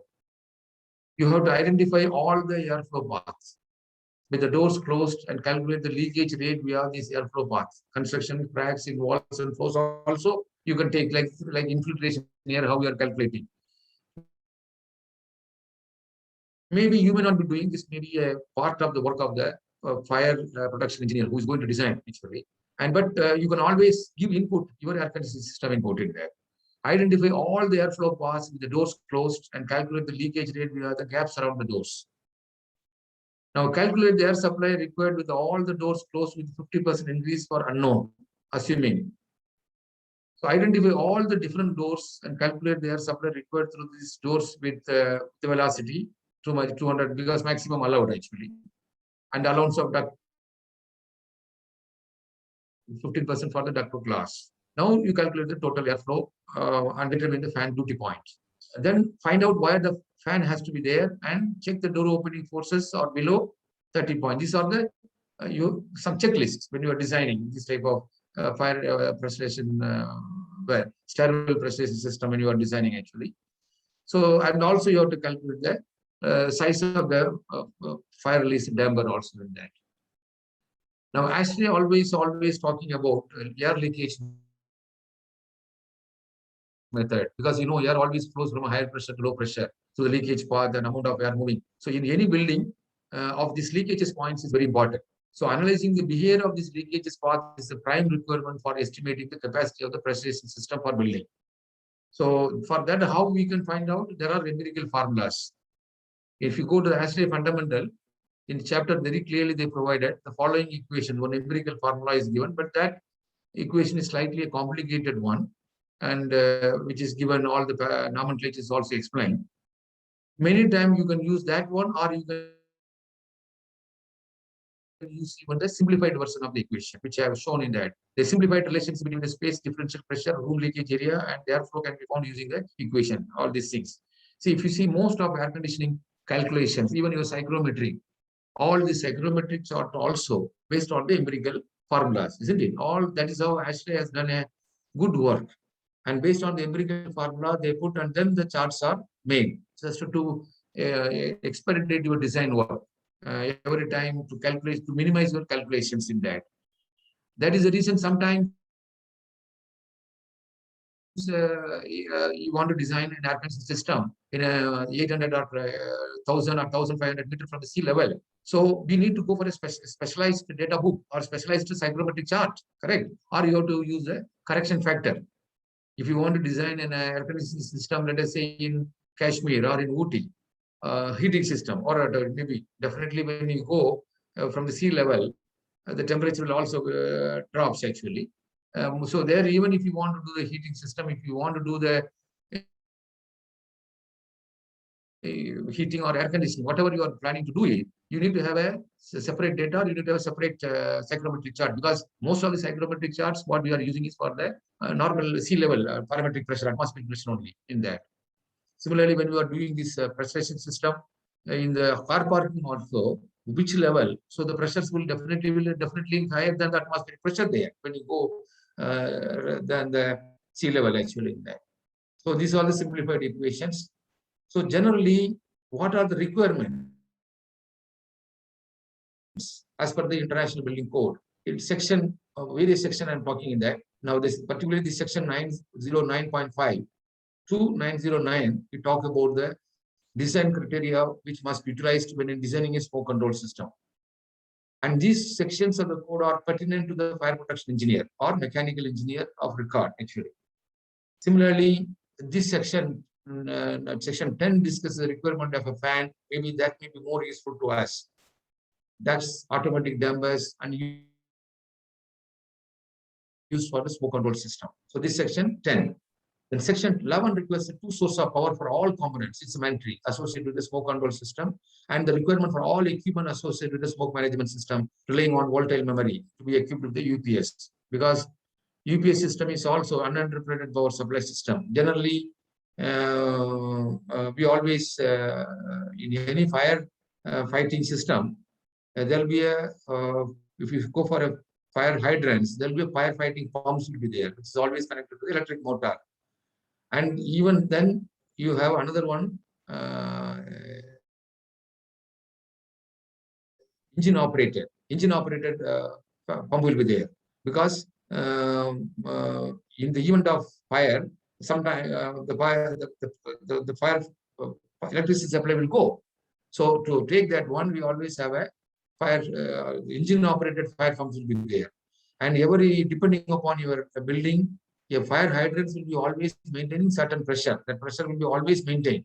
And there are a lot of pressure gauges throughout the building, you must have seen. Various pressure gauges will be there, it's a must.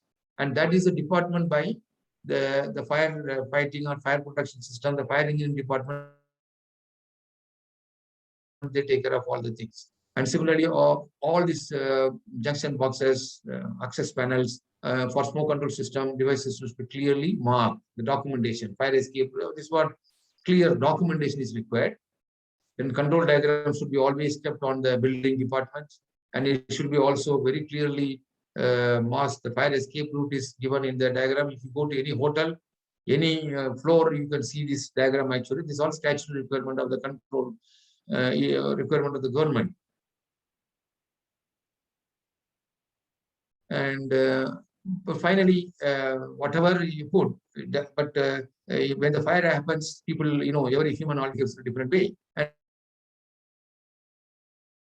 But this all will definitely help some people to definitely reduce that, to minimize the damages. I'm not saying completely 100% will eliminate it. It is only helping us to minimize it in that. So then this section 18 discusses about the requirements of acceptance testing and smoke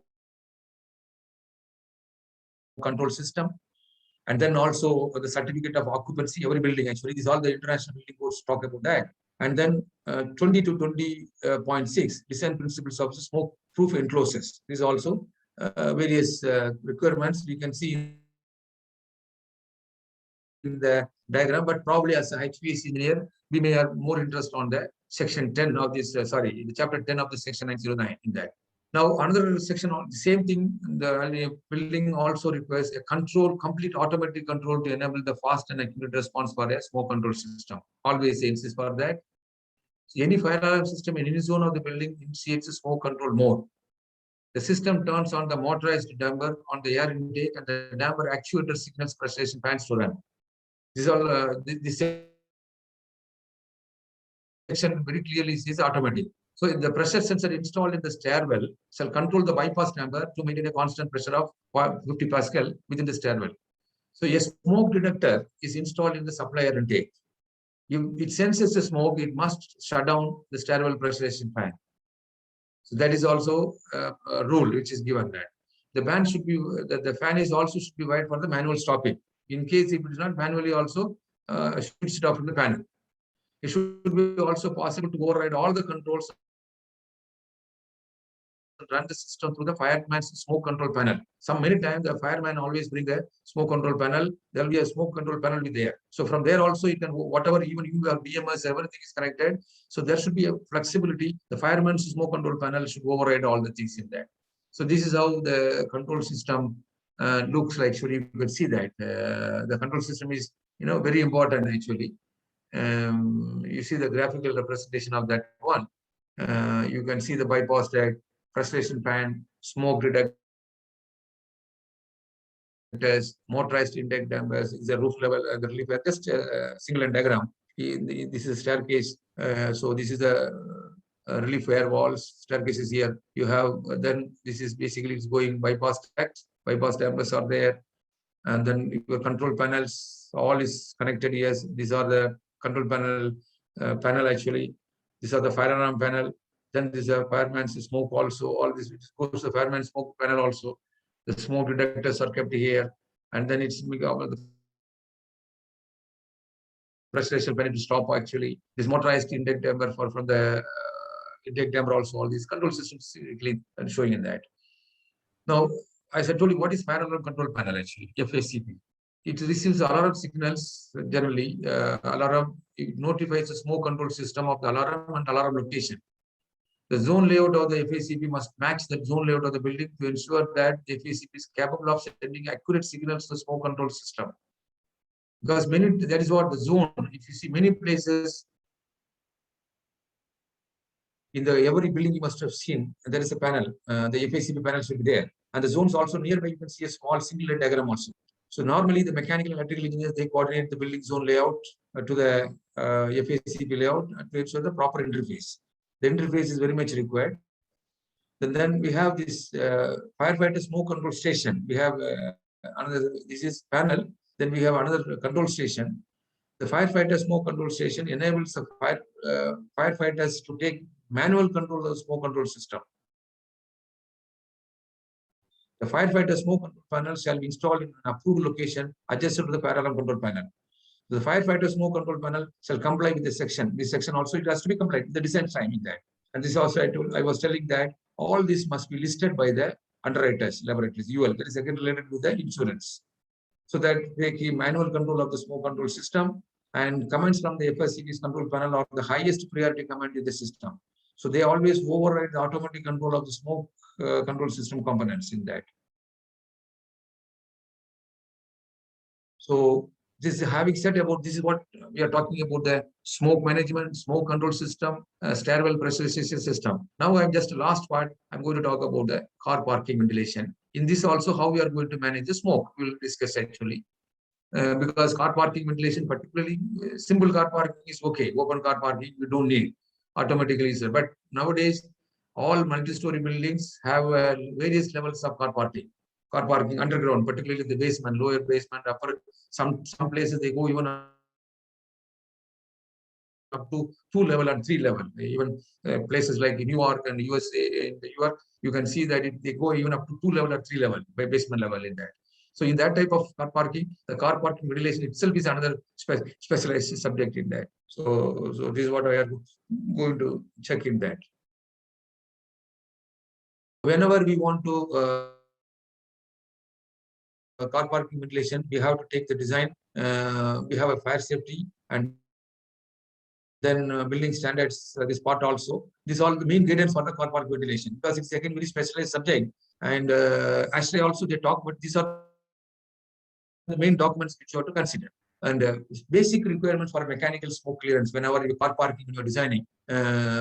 We have also limitations of the ventilation side when you are designing, you know, the ductwork, because we have limited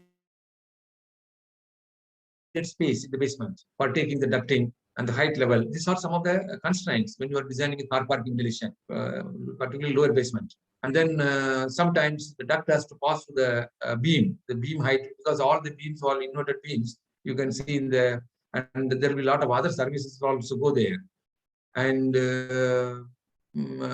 we also have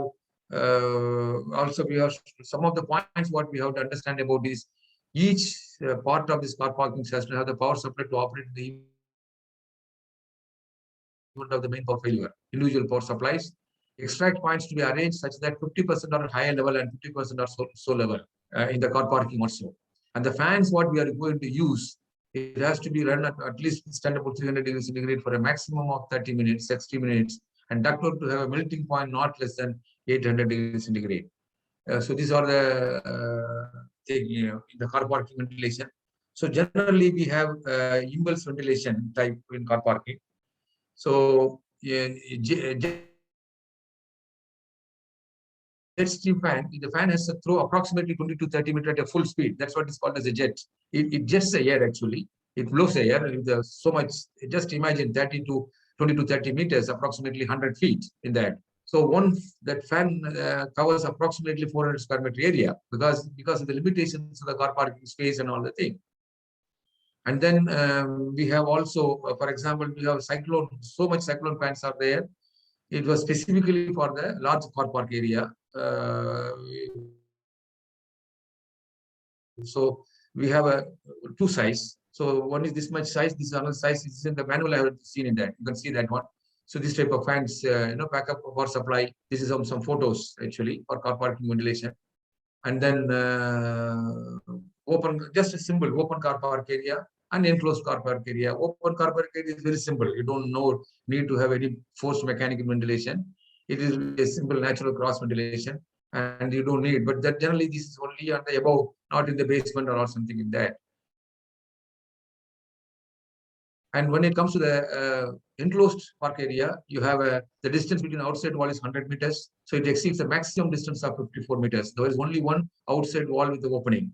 You can see that semi-natural method and the mechanical method where you are putting all this because these also have a limitation. Here also we have a limitation.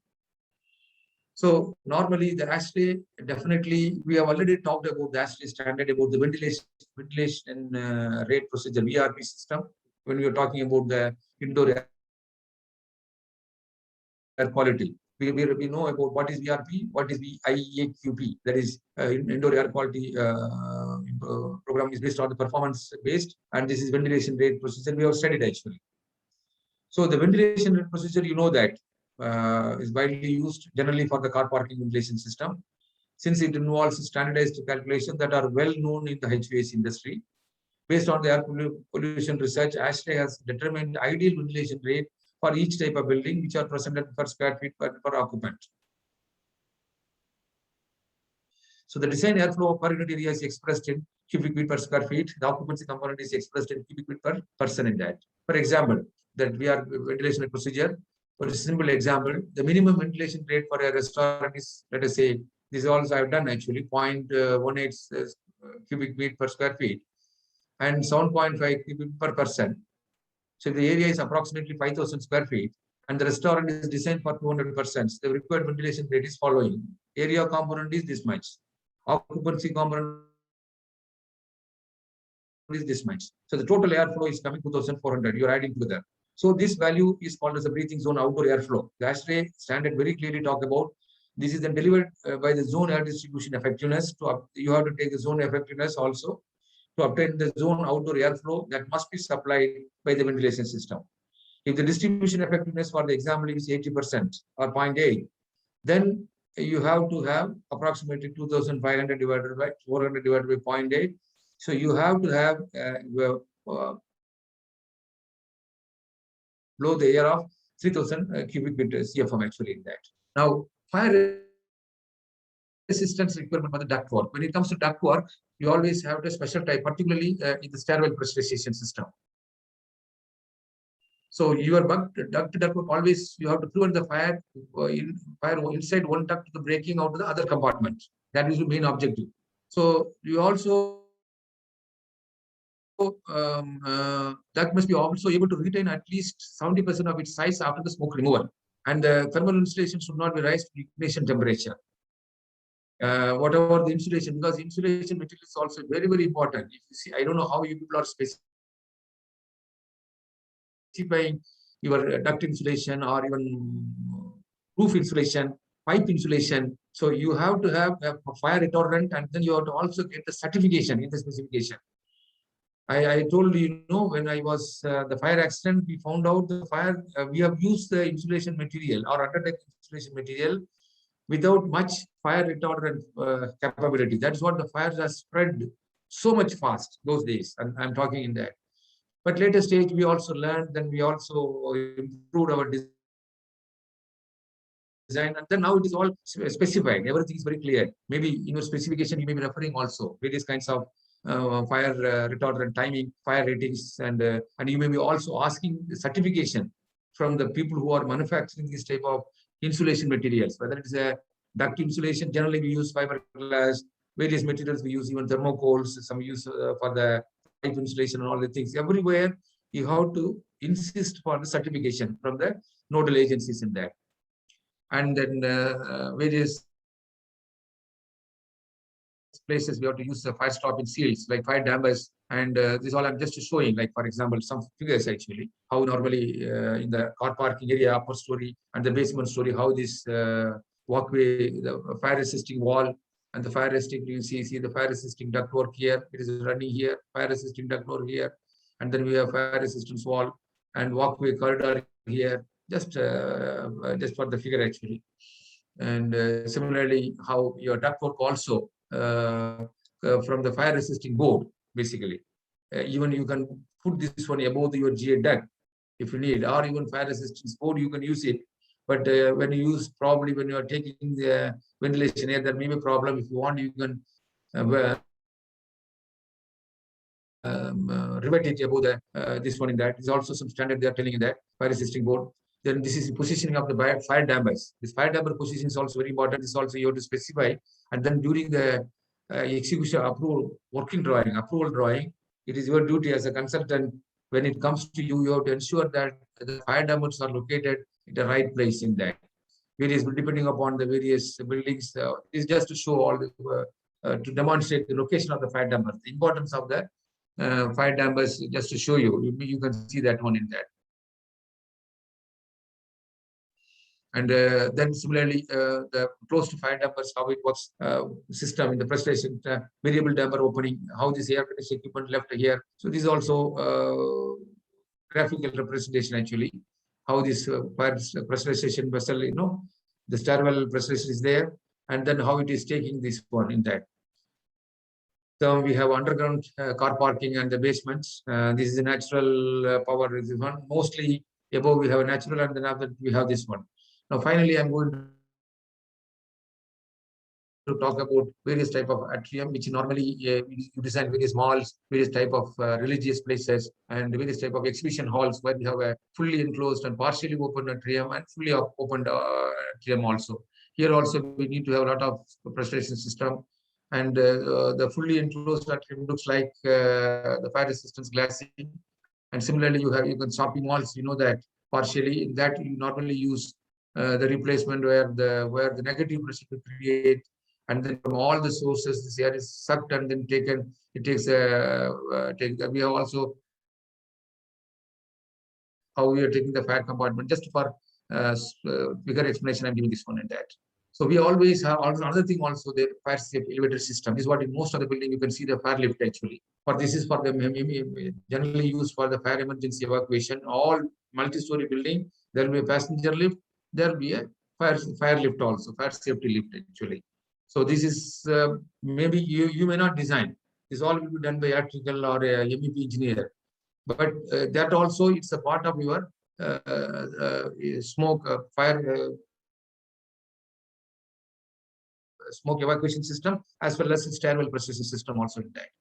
So these are some of the code agencies like industrial risk insurers, as I told you, some of the people who talk about this fire smoke preservation system, and then National Fire Protection Associations. Basically, that is what NFA is very important document everywhere follow.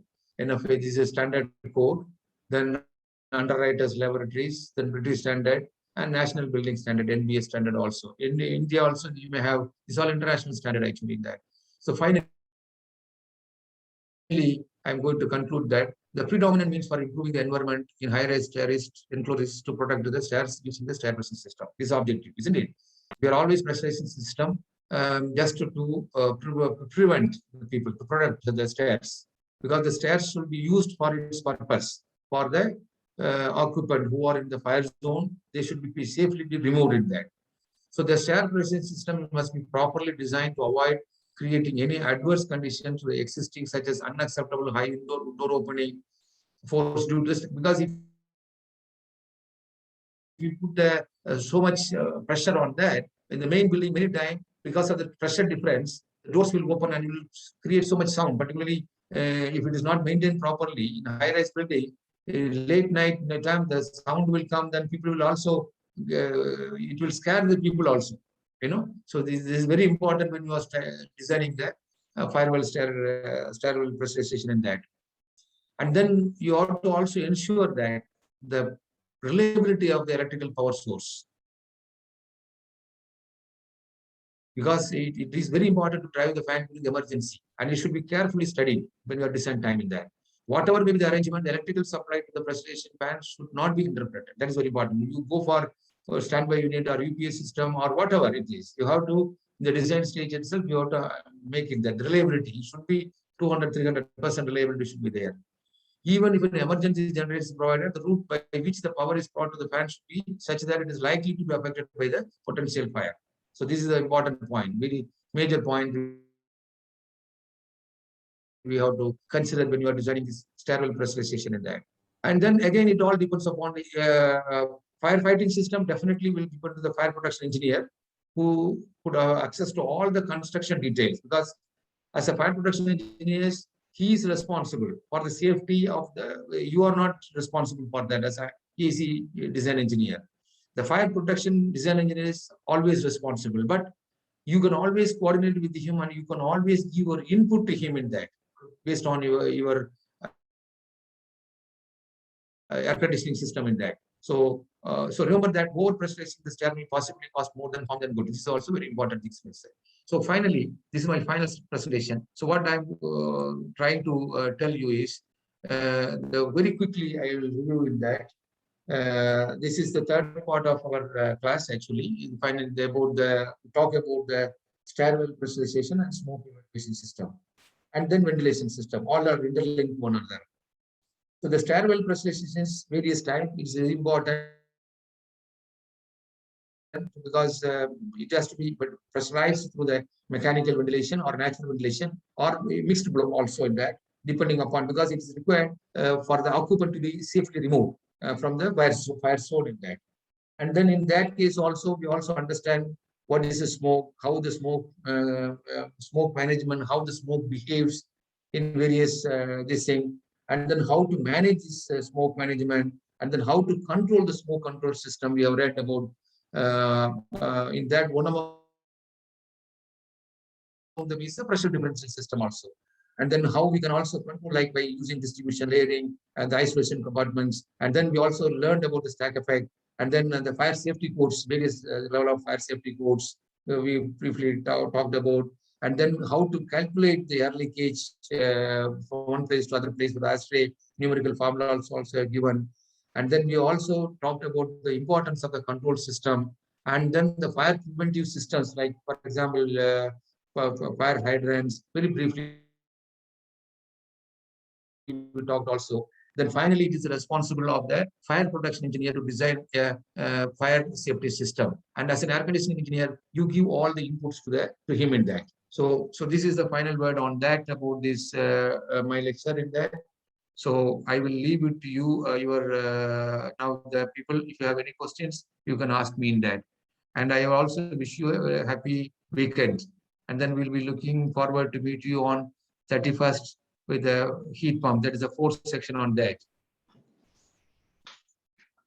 And yes, meanwhile, sir. And I will also plan to, yes, sir. I will also plan to send 2 or 3 assignments. The assignment in the sense design aspects through links there. I will send it to Neeraj. Neeraj will also send to you all, but you can take your own time. One will be a design of one hospital, 2 buildings I am working out. All parameters I'll give whatever so far we discussed. On that basis, I will also ask you how you have to design, and then you can submit it actually later. Individually, you can work, or group wise also you can work. 2 assignments I am preparing. I will now share it with the Mr. Neeraj, and I also hope he, like some of the design handbook, even still some of the papers which I have to find out, I will also send it time to time before the 31st, and that will all be uploaded in your study material link, and that will be, hopefully it will be useful, and later stage you can use it also for a reference also. And thank you very much. Now I just am waiting for that. Yeah, please. Hello. Yes, sir. Can I ask a question, sir? Please, you have. Yeah. Sir, can we fit a pressure relief damper on a window, in an existing building? Can we fit a pressure relief damper for the better pressurization of the staircase? Yeah, but what type of Because how much sometimes, how many this is stairwell prestation, isn't it? How many yeah, story building it is? So because the yeah. codes are very clearly So it's a 3-story building, and okay. and 3-story building, and it's an existing building, and there is a window. Uh-huh. There is no propeller fan or something else. No, there is no assembly fitted on the top of the Yes, roof. I have shown some photos on that. This is normally up to 2-story, 3-story building. We can always go for, because this is not a pressurized area, 3-story buildings in that. So windows we can fix it. I think I have shown some figures also on that. Some figures I have shown actually. Natural ventilation I can show in there. This is car parking. Some figures I have shown in there. I'll show that figure actually, because these all high-rise building, natural. This is, suppose, for example, here, this is what you are talking, isn't it? When you are trying to give each floor, right? Here, Yes, you are yes, going to, like, for example, you have first floor, second floor, third floor.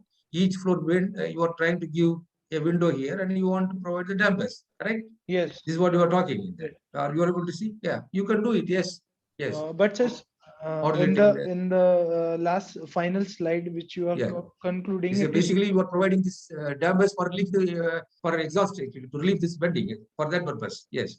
yes. So in the concluding side, you have told that the more pressurization is very dangerous for the building. Yes. Correct. So Yes. Yes. Because it will definitely overpressure is also very dangerous. okay, so when we are simply designing these kind of thing, so we would prefer window, or we would prefer these type of damper in the building. Yeah, but this all your architect. You don't have any choice. Basically, the architect, the design code says when can be a window, it can be damper or anything. Now you as an air conditioning engineer, you always tell I will provide damper, but I want to, if the window is available, I'll provide in the window in that. If window is not available, then I have to have a calculate in the wall, or I have to provide in the top in that. So your architect is going to design, but as per the standard, everywhere they will recommend if you provide the windows, that is always the best option. But windows also, again, you have decided everything has got its pros and cons in there. And it all depends upon your design, imagination, creativity, and then plus your cost of the building also. Can I answer this question, Relentless. sir? Yeah, Can please, I answer this please. question, sir? Yeah, actually, I have understood the gist of his question. Yeah, please, Uh, please. Yes. I forgot his name, sorry, but gentlemen, the answer goes like this. Mechanically and theoretically and technically, yes, you can provide. The only issue is that architectural point of view, because window is aesthetics for architecture and building view point of view. So moment you're providing pressure relief damper there, your architect is going to object that. Number one. So if your architect is okay with it, it should not be an issue. Number one. Number two is that when you say that you're going to mount a pressure relief damper on the particular window or external facade, wherever you wish to mount, in that case, first we need to analyze, is that really necessary, or a simple louver is going to do? Why it is required? First place. Can it be avoided and cost can be saved? And is there any statutory mandatory requirement mentioned in the standard or not? Then only you please go for that. Number two, But when what? when the sir said that high Yeah, what pressurization he is told is only dangerous, two-story building yeah, or three-story building. Yeah. Yeah. yeah. When this because his building is 2 to 3 stories, what I understand. So I Yes. personally don't feel that there is any need of such kind of pressure relief damper there. Space damper. Yes. Yeah, and the second thing is question that when the sir said the high pressure is dangerous, that doesn't mean that it's dangerous to life. It says that higher the pressure, you will have higher the problem to open the doors and Yeah. operate the systems and Can stuff be. like that. Yeah, because there is a Okay, sir. System. You should always have your door handle has to operate with 30 pounds. That's Yeah. the system is given actually. Then Standard is you given. have to put a I lot of mentioned in the pressure notes actually. to just open the door and close the door. That's the Yes. only reason. It's in that point of view, it's dangerous. It's not dangerous to life, that kind of thing. Yeah, Okay, that's sir. right. This Yeah. side Akshat. So this Yes. side Akshat, Yeah, and please.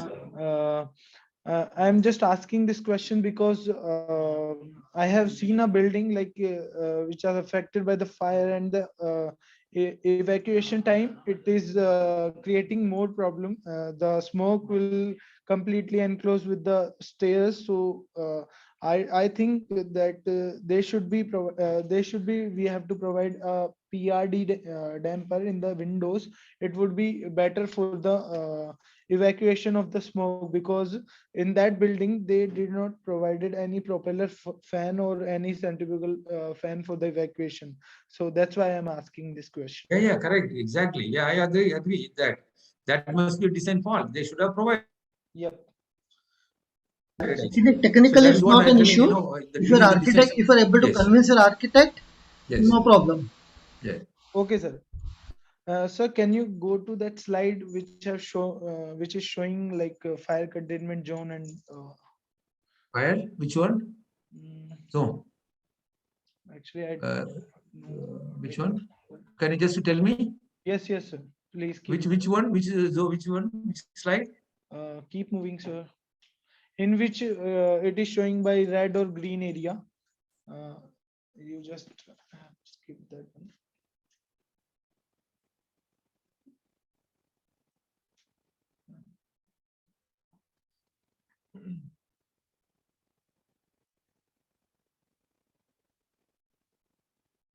Is it this one? Sir, can you escape this full screen mode?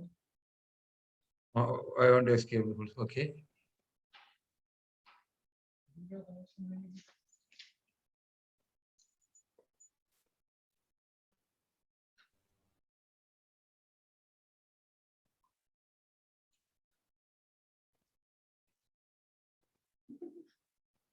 I'm able to. Sir, in that slide, it is showing a building, corridor section, and the stairs section, and the lift is there. The in the corridor, Ah, the fire took place. There will be some pressure differences showing. okay, I'm coming. You are able to see. Just I'm moving. You when the slide comes, you ask me to stop it in that. Yes, sir. Yes, sir.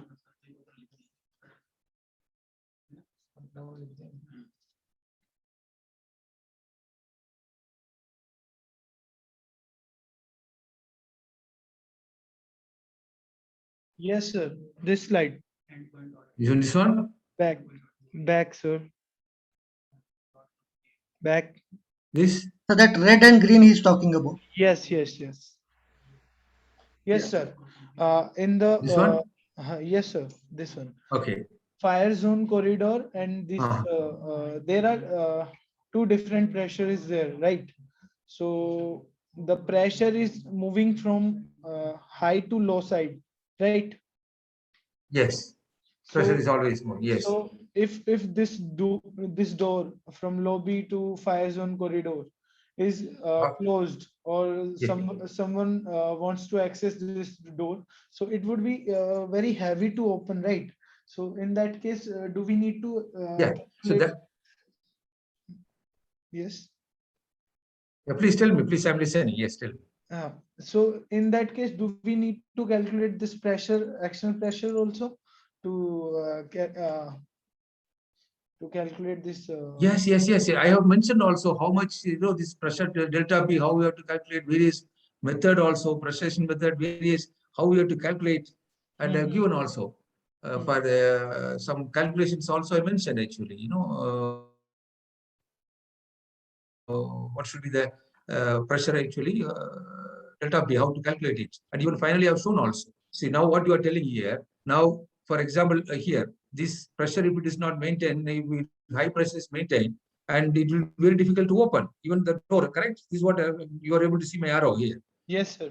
Yeah. So this the handle, this door also have to be handled there where I have mentioned it should be The handle should also be able to handle a force of 30 or 35 pounds. Okay. I have mentioned somewhere in my notes. If you can see that one, it is mentioned here, there, in there. So definitely the high pressure will always pressure due to the pressure difference. Now from here, any pressurized stairwell, it will come. This is a fire zone corridor actually. So from here, this is a passenger lift in there. So I think I have mentioned somewhere that the delta P should be how we have to design. In some slide I mentioned, I will just show it to you in that. These are the various methods, and but I have also shown the calculation of the pressure difference. Delta P following design criteria. Is that, see, this I have mentioned that pressure difference is between the staircase and the adjacent accommodation space, wherever. That maximum pressure difference is 0.37 water gauge between this one. And airflow velocity also. And the maximum force required to open any door and the door handle shall not exceed 30 pounds. These are some of the design criteria when we are designing that doors in that. Are you able to see this one? Yes, sir. Got it. Yeah. Okay. Yes, sir.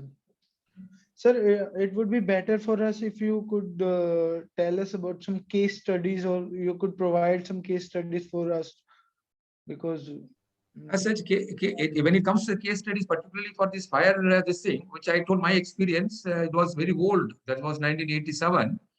It was, even I can tell the place, though nowadays it is not confidential.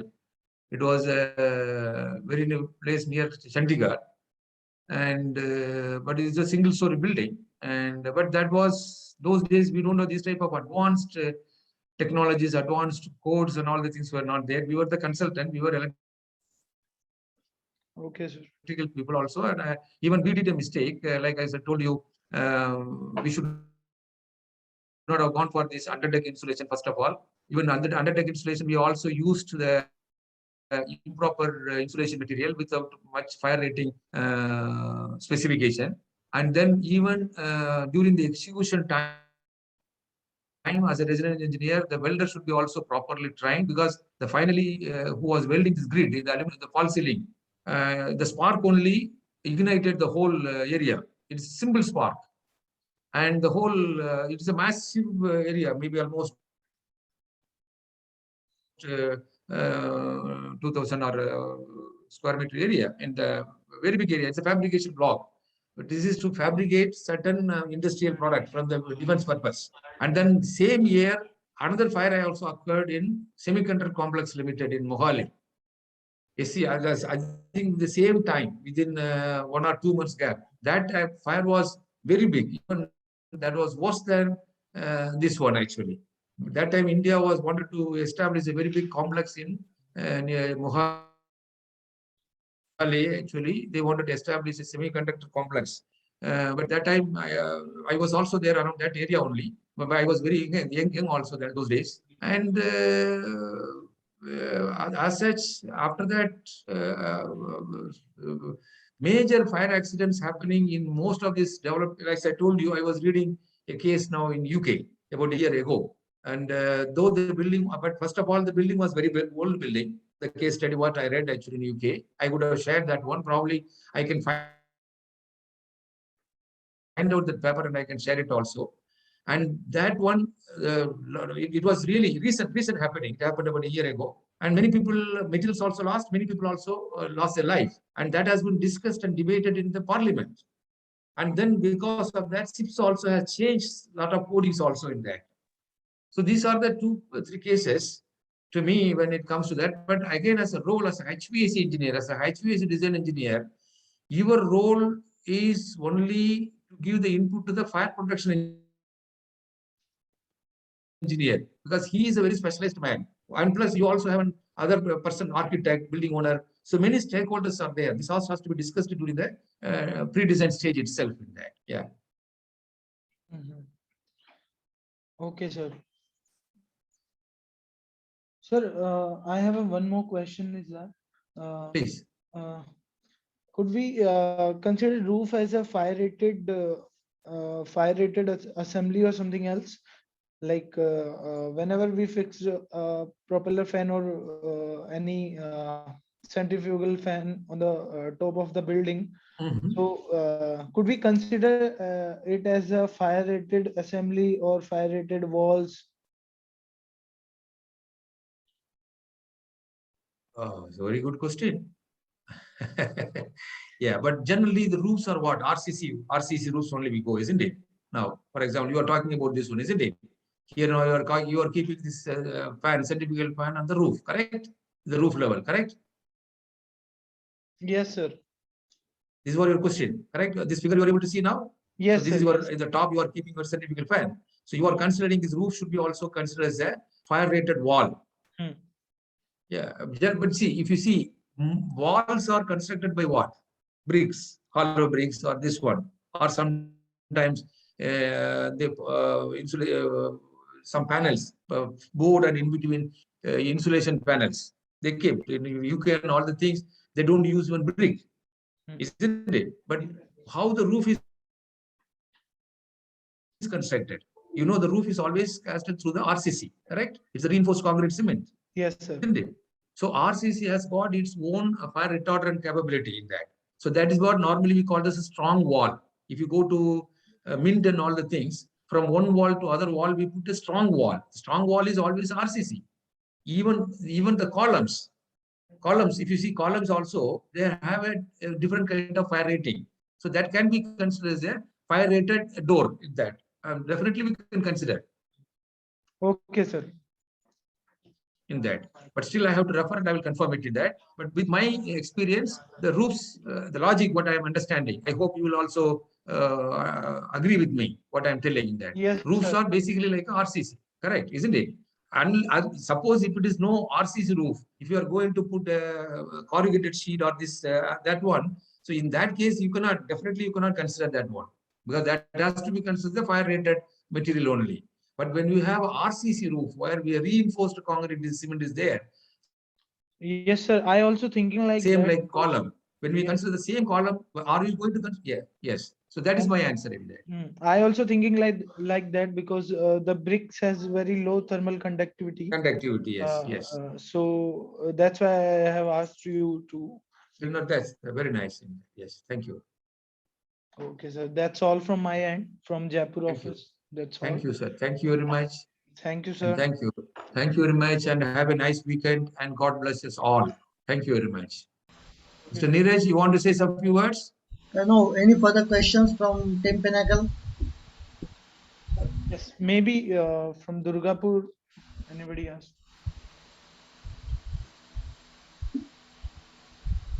Are you all people are getting the study materials in the link? Are you going through all the study materials? Are you finding is it useful? Yes, sir. It is very useful.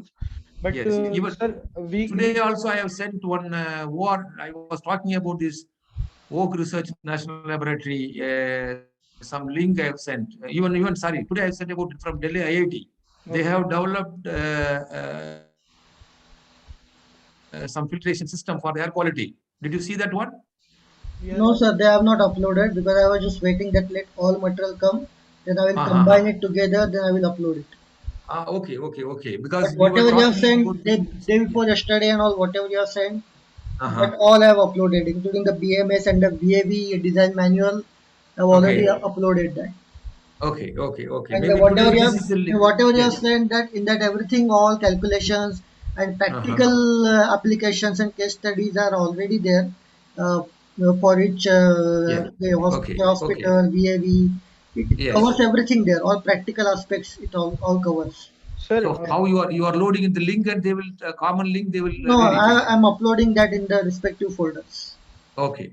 Thank you very much. Thanks a sir, lot. could we Thanks a lot. get more practical document or more case studies in the document form? It would be helpful for us because like whenever we are designing, no, Mhm. then the theoretical things are